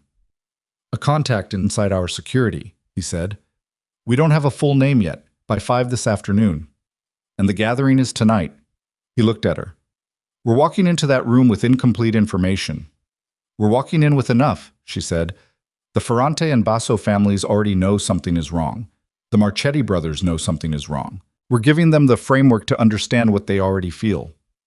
He was quiet for a moment. What do you need from me tonight? I need you to be present and to be quiet, she said. And then, reading his expression, added, I mean that strategically, not as an insult. The families need to hear this from me because the relationships that have made this information available are mine. If you lead, the dynamic becomes about authority and the information gets secondary. If I lead, the information is primary. He looked at her for a long moment. Then he nodded once, in the way of a man making a genuine concession, not a tactical one. All right. There's one more thing, she said. The Basso arrangement 3 years ago. I need to tell them, preemptively, before Valentina can use it. His jaw tightened. Tell them. It changes how they see the last 3 years of the dynasty's decisions. Tell them anyway, he said. If we go into that room asking them to trust us, and we're hiding the same kind of thing we're accusing Celeste of hiding, we deserve what we get. He looked at the desk rather than at her. Tell them everything. She held his gaze for a moment. Thank you, she said, which was not a thing she said to him often enough, and she knew it. The day moved with the particular distorted quality of days where everything is preparation and nothing is resolution. At 5 o'clock, Sable sent a document to a secure channel, the full second communication thread, and the name of the contact inside the security structure. Ilara read the name. She read it twice. She sat with it for a moment. Then she called Lucian into the room, and she told him. The silence that followed was different from the silences of the past 24 hours. Those silences had been heavy with anger and recalibration. This one was simply airless. The specific quality of a room where something has been said that cannot be unsaid. The name in the document was Renato Marchetti, Marco Marchetti's brother, the man who had arrived at Thursday's council meeting as a statement of family solidarity, the man whose presence Ilara had read as an apology, the apology of a man about to do something he believed was necessary. He's been placed, Alara said, keeping her voice precise and flat, because she needed Lucian to hear information and not emotion right now. The communication was 6 weeks ago. He's already embedded in the quarterly gathering security coordination. He has the location, the entrance protocols, the attendee list. Lucian said nothing. Marco may not know, she said. Or he may. That distinction matters for how we approach tonight. If Marco knows, Lucian started, then the gathering tonight is a different kind of risk than I calculated, she said. Yes. He stood up from the chair. He walked to the wall and stood facing it for a moment, and she watched his shoulders again, the rigid containment of them. And she understood that what was happening in his body right now was the accumulated weight of 48 hours of revelations arriving at once, the final weight of the Marchetti name breaking whatever structural tolerance had been holding. He turned. His face was different, stripped of the last layer of management, raw in a way she had not seen since the early days, when they were young and the Empire was new, and neither of them had yet learned the particular armor that the years require. Tell me what to do, he said.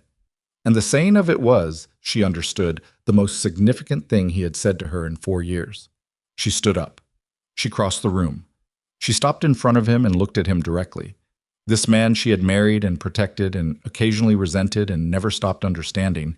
This man whose empire was built on a foundation he had never fully seen because she had been the foundation. We go tonight, she said. We tell them everything. The Mancini operation, the Celeste infiltration, the communication threads, the quarterly gathering as a target, and Renato's placement. She paused. And we let the room decide what comes next, because the dynasty was never only ours to decide about. That's what Valentina missed. She built a plan that assumed the dynasty's authority runs from the top down. It doesn't. It runs through every family that has maintained it, and that's why her plan is going to fail. Lucian looked at her for a long moment. And if Marco is complicit, then we find out tonight, she said, and we deal with it tonight, and it is better to know in that room with those people than to walk into the quarterly gathering in 18 days not knowing. He breathed. She watched him breathe. He was steadying himself. She could see the deliberate quality of it, the conscious choice to absorb rather than react. It was the best thing she had seen him do in months. All right, he said. Let's go. Aurelio Benedetti's house was on a street that had not changed significantly in 50 years and wore its age with the dignity of things that were built to last rather than to impress. The rooms inside were dark-paneled and quiet, full of old furniture that was comfortable rather than decorative, and the fire in the drawing room was already lit when Alara and Lucien arrived at 6:53. The Ferrante brothers were there, Gio and Carlo, Vera Basso, the Marchetti brothers, both of them, which was what Alara had asked Aurelio to arrange, because she had needed both in the room before she knew about Renato. And now that she knew about Renato, she needed him there even more. She had not told Aurelio why she needed Renato specifically. She had learned in 17 years of these situations that the decision about when to show what you know is frequently more important than what you know. The room settled. People took chairs. Aurelio stood near the fire. Lucien sat to Alara's left, which was a reversal of their usual positioning. She was at the center of the table, he was beside her rather than at the head, and she felt the room register this without anyone commenting on it. Marco Marchetti looked at her with an expression she read carefully. He was watchful. He knew something was coming. Whether he knew what it was, she couldn't tell yet. Renato sat 3 chairs away with his hands in his lap and his face in the arrangement of a man who is performing calm. And the performance was good, but Alara had been reading performed calm against genuine calm for 17 years, and the difference was available to her in the small muscular tension around his eyes and the angle of his right shoulder, which was rotated slightly forward in the way bodies rotate when they are subtly bracing. She began. She laid it out from the beginning, the Mancini operation, 12 years in construction, the Varo Group, the manufactured background and the financial structures, Celeste's placement and the 14 months of intelligence extraction, the communication threads, now partially decrypted, the recommendation for structural interruption of the quarterly gathering. She placed printed documents on the table as she spoke, moving through them in the order she had planned, and she watched the room as she did. Gio Ferrante's face going still and hard, Carlo nodding slightly in the way of a man confirming what he had suspected, Vera Basso leaning forward with her hands clasped and her eyes moving between the documents and Alara's face. Marco Marchetti was very quiet. Renato Marchetti had stopped performing calm, which happened not dramatically. No visible flinch, no overt reaction, but in the specific way of a person whose body has gone 1 degree past what voluntary control can maintain. A loosening of the jaw, a stillness that became too complete. She reached the last document. She placed it on the table. The contact embedded in the quarterly gathering security structure, she said, and her voice was level and without theatrics because what she was about to do did not need theatrics, is Renato Marchetti. The room detonated. Not with shouting. These were not people who shouted. It detonated with the specific violence of absolute silence, followed by the sound of a chair moving, and Marco Marchetti's voice saying his brother's name in a way that contained an entire history of grief and fury and disbelief compressed into 2 syllables, and Renato's face finally, completely losing the performance, and Gio Ferrante saying something in a low, precise voice to Carlo, and Vera Basso standing up, and Aurelio Benedetti moving from the fireplace toward the center of the room with the slow certainty of a man who has seen things fall apart before and knows what the next 30 seconds require. Lucian was on his feet. Alara stayed seated. She kept her hands flat on the table. She kept her eyes on Renato, who was looking at her now with an expression she had not seen before.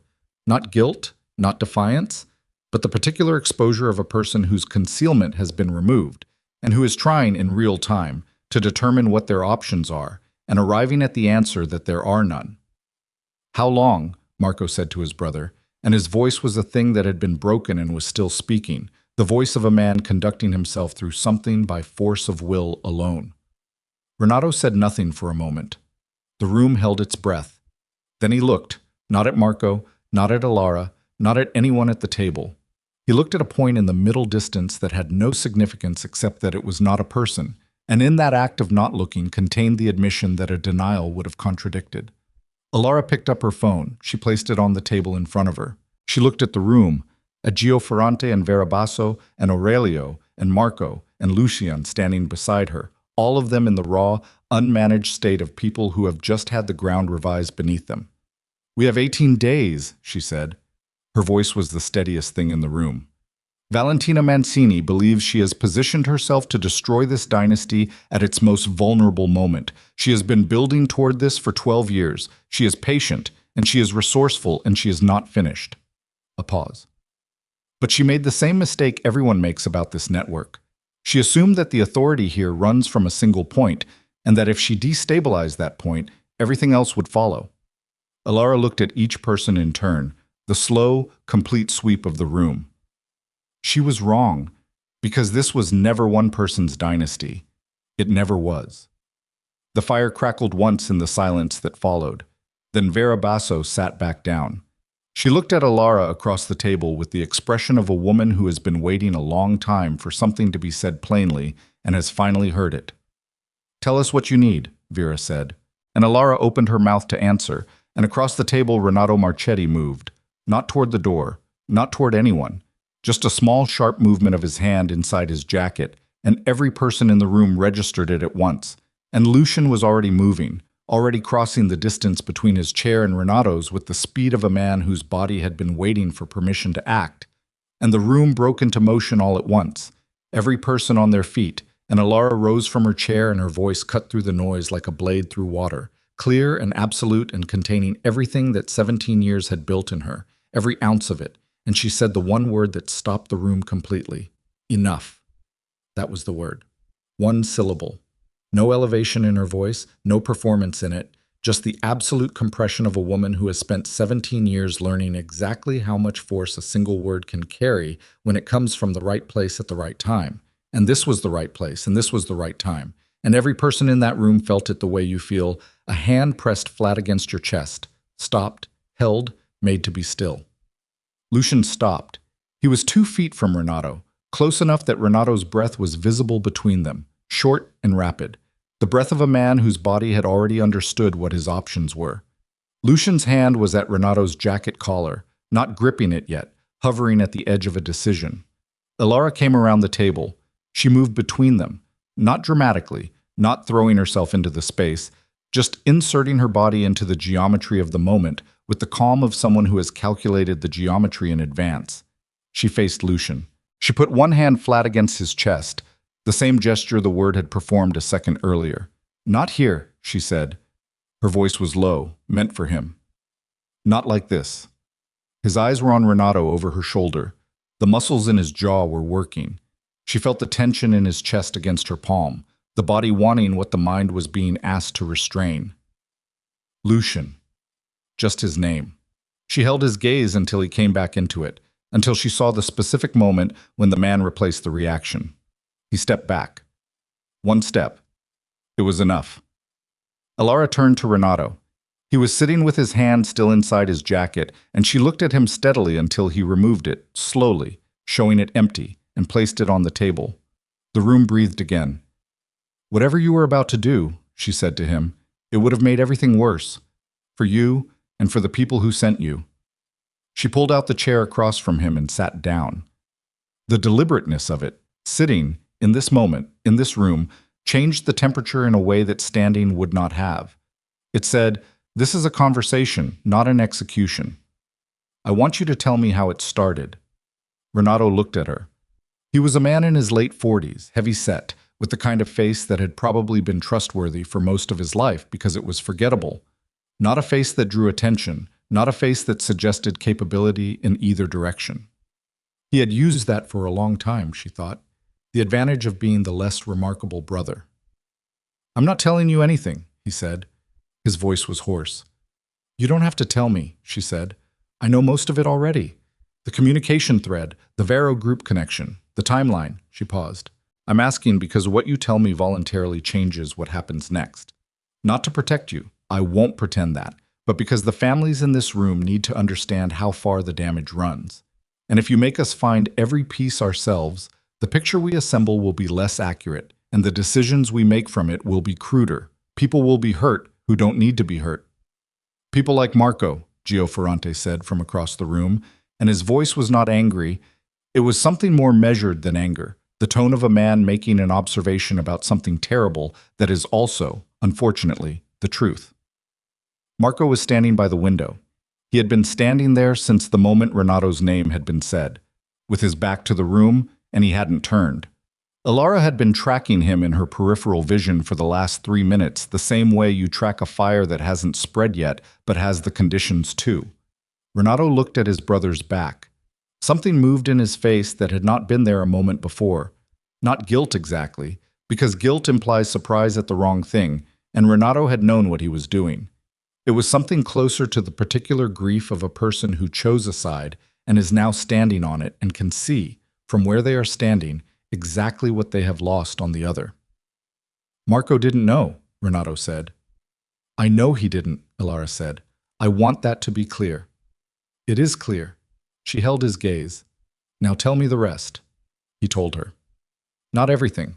She could feel the places where he was editing, the small hesitations that preceded certain sentences, but enough. He had been approached 18 months ago, not by Valentina Mancini directly, but through Celeste's brother, Theo, who had presented it initially as a business arrangement. Information in exchange for the cancellation of a debt the Marchetti family had accumulated through a bad investment in the coastal free zone. The debt was significant. The family's finances had been eroding quietly for 3 years, something Marco had not been able to stop and would not discuss, and which Renato had been carrying the weight of alone. Theo had presented the arrangement as finite, specific information, specific time frame, and then the obligation was discharged. Renato had told himself it was one exchange and would end. It had not ended. Alara listened without interrupting. She watched Marco at the window as his brother spoke, watched the set of his shoulders, the way they changed as the story accumulated. Not collapse. Marco Marchetti was not the kind of man who collapsed, but a gradual lowering, the architectural shift of a structure absorbing weight it wasn't designed to carry. When Renato finished, the room was quiet for a moment. Then Marco turned. His face was a thing she would not forget, not because it was dramatic, but because it was the opposite of dramatic. The face of a man who has been emptied of something and has not yet determined what fills the space. He looked at his brother for a long time without speaking. Renato looked back at him and did not look away, which Alara thought was the most honest thing Renato had done in 18 months. "You should have told me," Marco said. That was all. Not angry, not broken, just the plainest possible statement of what was true. "I know," Renato said. Marco walked to his chair and sat down. He placed his hands on the table. He looked at Alara. "What needs to happen now, sir?" What needed to happen now was, in the immediate term, several things simultaneously. Renato's access to the quarterly gathering's security coordination needed to be revoked and replaced without triggering any communication back to the Mancini network that would signal the revocation. This was delicate.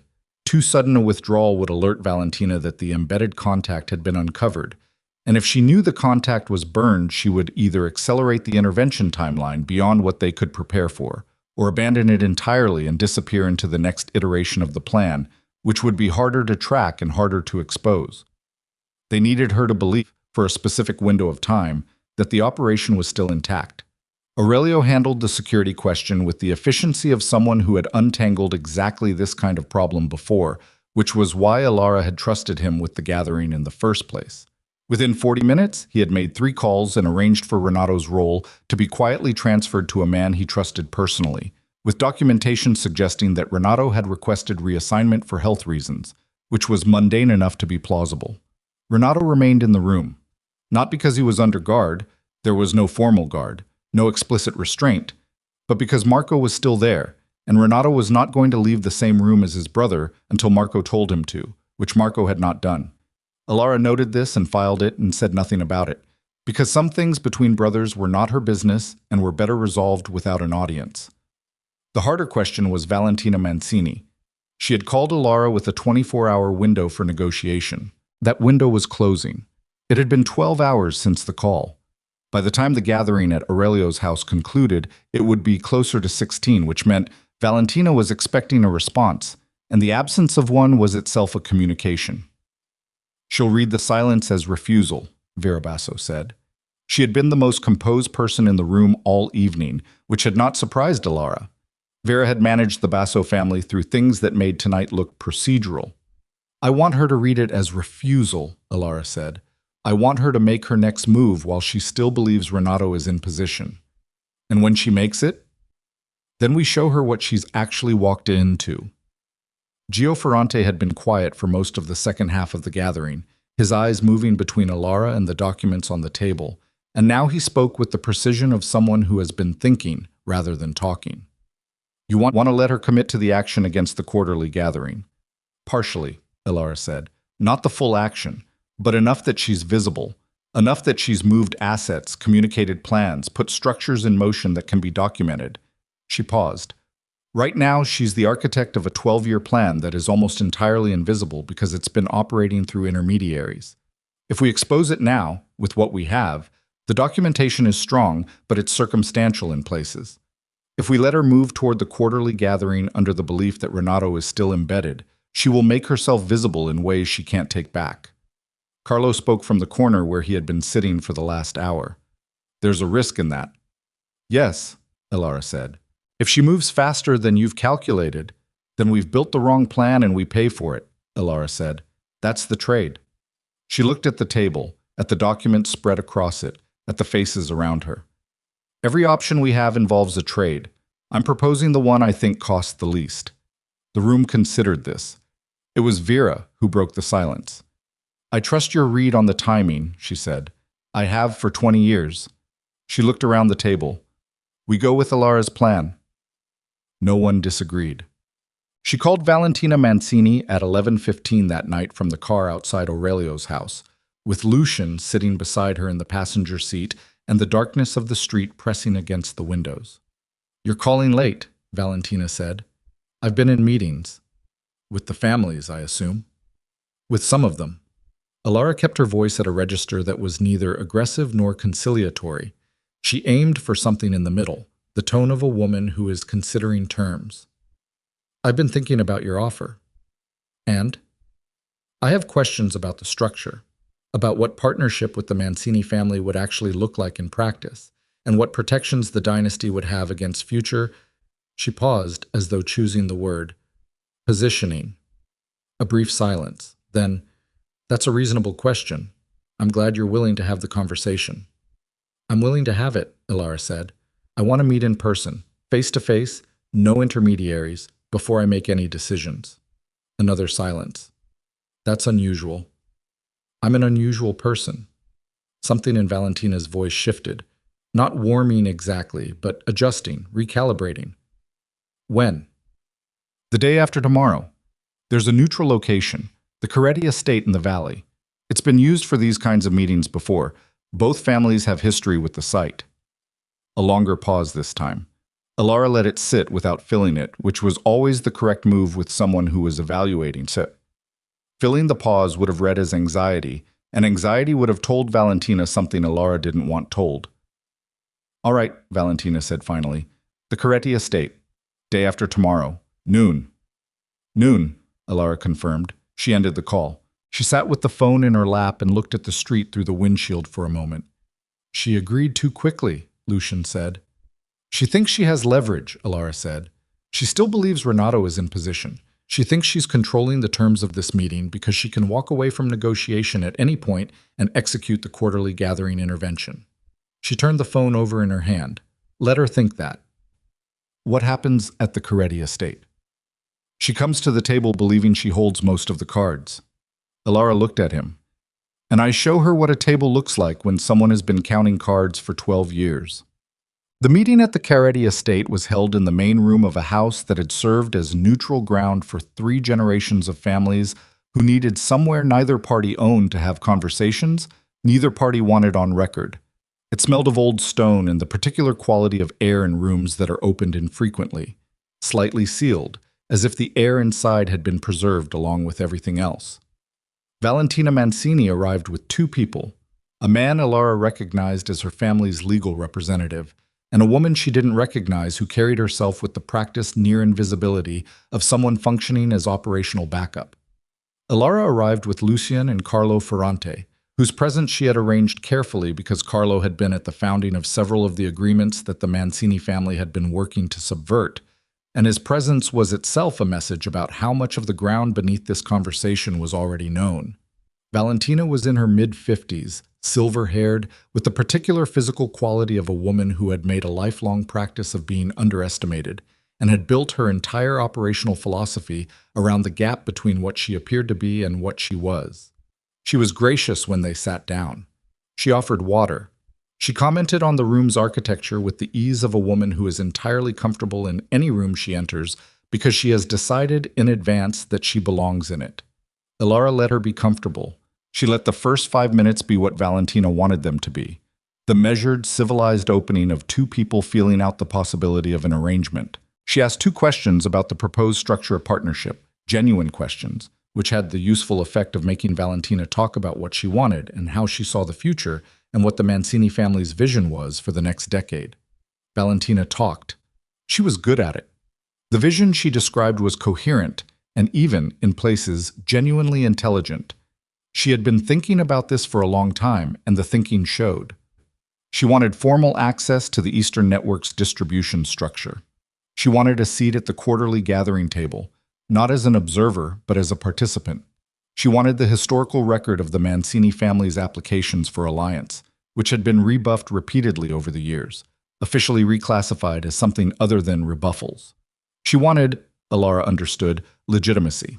She had built power through back channels and constructed intermediaries and placed instruments like Celeste into other people's households. And what she wanted, underneath all of it, was to stop operating from the outside and to be inside. 12 years of construction in service of a desire so basic it was almost human. Ilara let her finish. Then she placed a folder on the table. Before we continue, she said, I want to share something with you. Valentina looked at the folder. She did not reach for it. What is this? The financial structures underlying the Varo Group and their connection to Marceau Import Holdings, and the communication threads between your network and Celeste Marceau over the past 14 months. Ilara opened the folder and turned it toward Valentina. Including the decrypted content of the communication sent 3 days ago, recommending structural interruption of the Valenti quarterly gathering. The room went very still. Valentina's face did not collapse. Ilara had not expected it to. A woman who had been operating at this level for 12 years did not collapse when confronted. What happened was more subtle, a very small adjustment around the eyes, the controlled recalibration of a person who has just redrawn the map of the situation and is determining what it means. Renato Marchetti's placement has been revoked, Ilara continued. The quarterly gathering location has been changed. The new location is known to 4 people, none of whom you have access to. She paused. Your contact inside the security structure is no longer there, and the security structure he was part of no longer exists in the form he described to you. The legal representative beside Valentina started to speak. Valentina stopped him with one hand. She looked at Ilara. When? She said. Last night. Renato told you. Renato told us what he knew. The rest came from other sources. Valentina sat with this for a moment. The grace in her posture did not disappear. It was too deeply installed to disappear in a single moment. But it changed quality, became more careful, more deliberate. The grace of a person who is choosing to remain composed rather than simply being composed. The Basso arrangement, Valentina said, 3 years ago, was shared with the Ferrante and Basso and Marchetti families last night, Ilara said, fully disclosed. It's no longer leverage because there's no longer a secret. Valentina looked at her for the first time with something that wasn't strategic. It was almost respect, the involuntary kind, the kind that surfaces when a person encounters something they did not account for. She looked at Ilara the way you look at a structure you thought you had mapped completely and have just discovered has a room you missed. You moved fast, she said. I had to. You gave up the arrangement as a shield. I gave up the arrangement because it should have been disclosed years ago, Ilara said. The fact that it also removed your leverage was a secondary benefit. Valentina sat back. She looked at the folder. She looked at Carlo Ferrante, who had said nothing this entire meeting, and whose presence she now appeared to be fully registering for the first time. She looked at Lucian, who had also said nothing, who had sat throughout the entire conversation with his hands on the table and his face open and present in a way that was, for him, its own form of statement. What do you want from this meeting? Valentina said to Ilara. Her voice had changed, not defeated, not conciliatory, but stripped of the specific texture that had characterized its opening, the texture of someone who believes they are operating from advantage.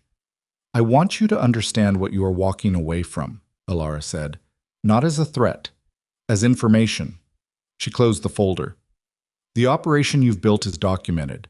If we take what we have to the broader network of families, not just the 4 we spoke to last night, but all of them, the Mancini family's position in this city becomes untenable. You know that. Yes. And the 12 years you've invested in this construction become a liability rather than an asset, because every family will spend the next decade looking at every arrangement the Mancini family touches and asking what's underneath it. Ilara looked at her steadily. That's what you lose if this becomes a confrontation. And if it doesn't, Valentina said carefully, if it doesn't, if you withdraw Celeste, sever the Varro group structures, and allow this network to remain intact, the documentation stays contained. Ilara paused. Not destroyed. Contained. Which means the arrangement I'm offering you is one of mutual accountability, not forgiveness. You will never have formal access to this network. You will never have a seat at the quarterly gathering. But you will keep what you have built outside of this network, and you will operate without the weight of exposure following you. Valentina was quiet for a long moment. The room was so still that Ilara could hear the old house's particular silence, the quality of stone that has absorbed decades of conversations like this one and holds them in its walls. Celeste, Valentina said. She leaves Lucian's house today, Ilara said. She returns the necklace. Her role here ends. Another silence. Valentina looked at the folder one more time, and Ilara could see her doing the arithmetic, the honest calculation of a strategist who has been outmaneuvered and knows it, and is now assessing the actual landscape of what remains. You would have made a formidable opponent, Valentina said.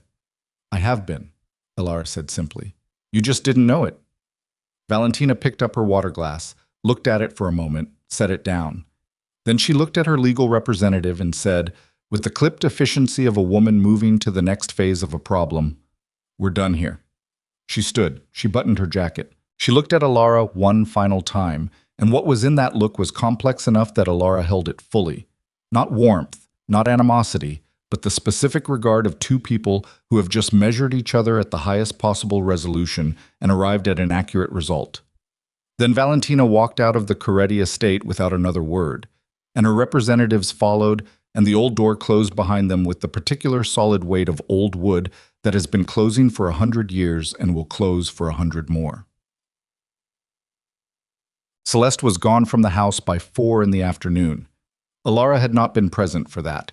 Lucian had handled it himself, which was what she had expected and what she had let him do, because there are things between two people that require a third person's absence regardless of everything else. She had gone to the East Room and worked, not because she had urgent work, but because the East Room was the room where she worked, and working was the thing she did when she needed to be inside something structured and forward-facing rather than inside the aftermath of what had just happened. She heard the front door close.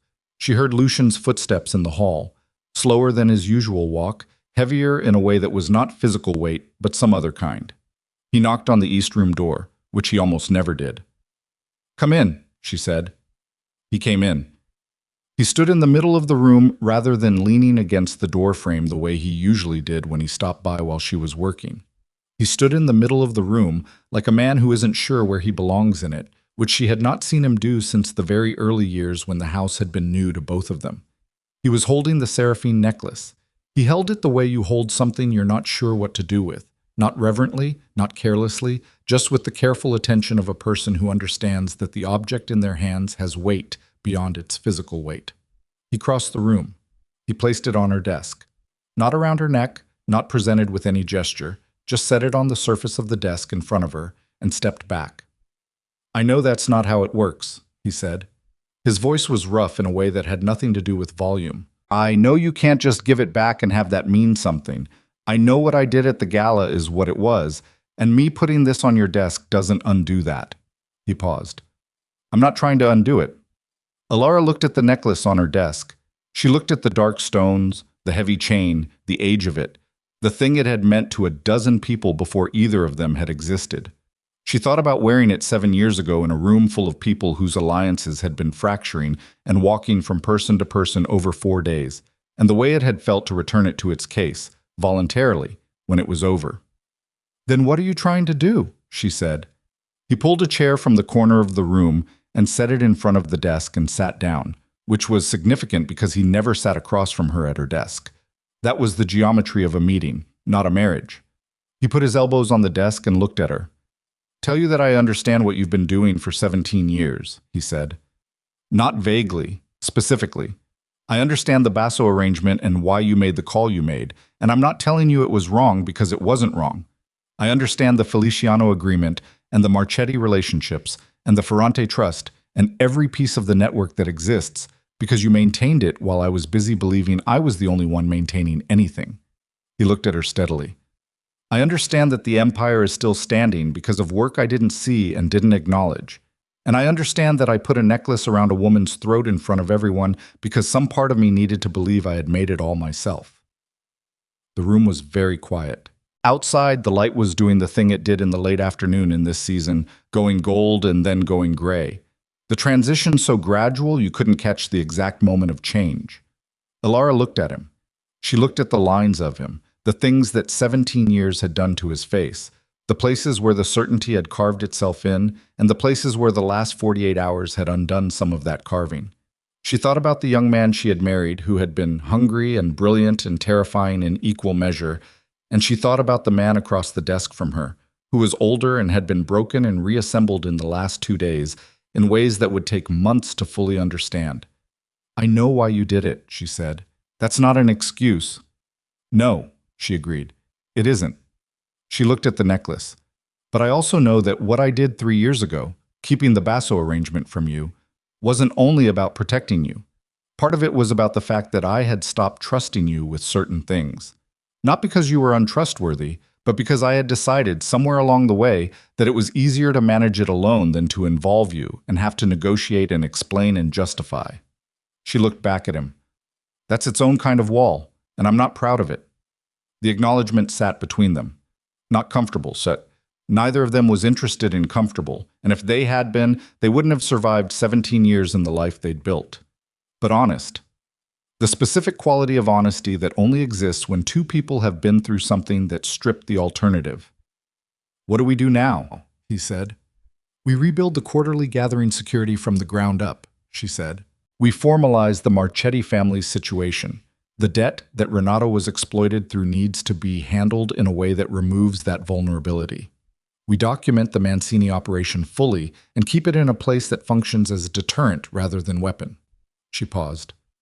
"And we figure out what this is." A gesture between them, slight, not dramatic. "Without pretending we know the answer yet." He looked at her for a moment. "Is there an answer?" "I don't know," she said honestly, "but I'd rather find out than not." Something shifted in his face. Small, careful, the beginning of something rather than the arrival of it. "All right," he said. 3 weeks later, at the quarterly gathering, the seraphine necklace was not worn by anyone. This was Ilara's decision, and when she had explained it to Aurelio the night before the gathering, he had looked at her for a long moment and then nodded once, with the expression of a man who has lived long enough to recognize when something correct has been proposed. The necklace sat in its case, on the same marble plinth, in the gathering room. It was there for anyone who wanted to look at it. No one wore it. No one gestured toward it as a symbol of authority or legitimacy or succession. The gathering proceeded without it, which was the point. Ilara sat at the table, not at the head, not to Lucian's right, but at a position that had been arrived at through the previous week's worth of quiet conversations with the family heads who would be present. A position that reflected something more accurate than what the seating arrangements had reflected for the previous 17 years.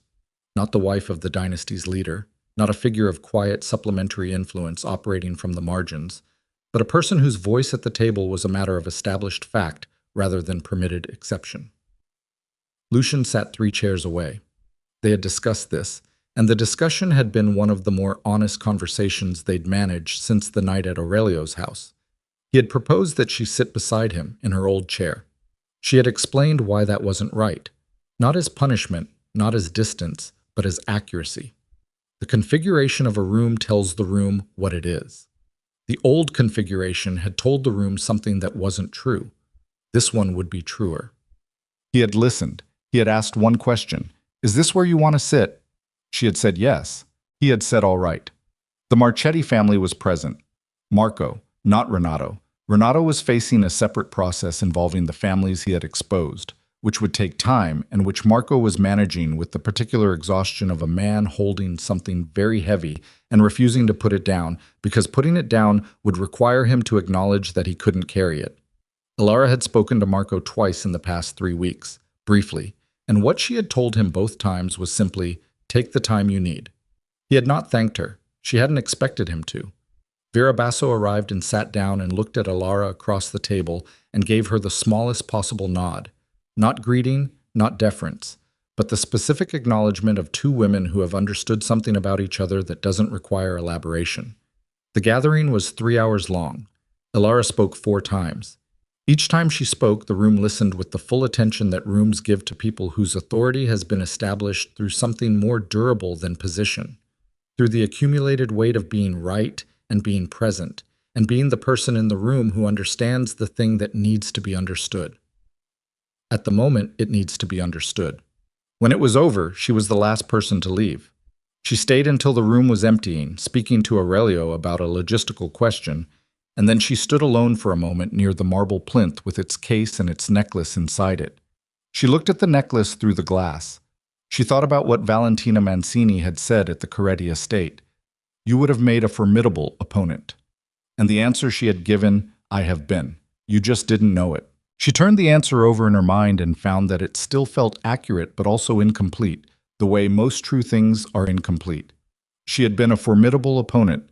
She had also been a woman who kept things to herself for too long out of a combination of genuine strategic judgment and a quieter thing she hadn't fully named yet.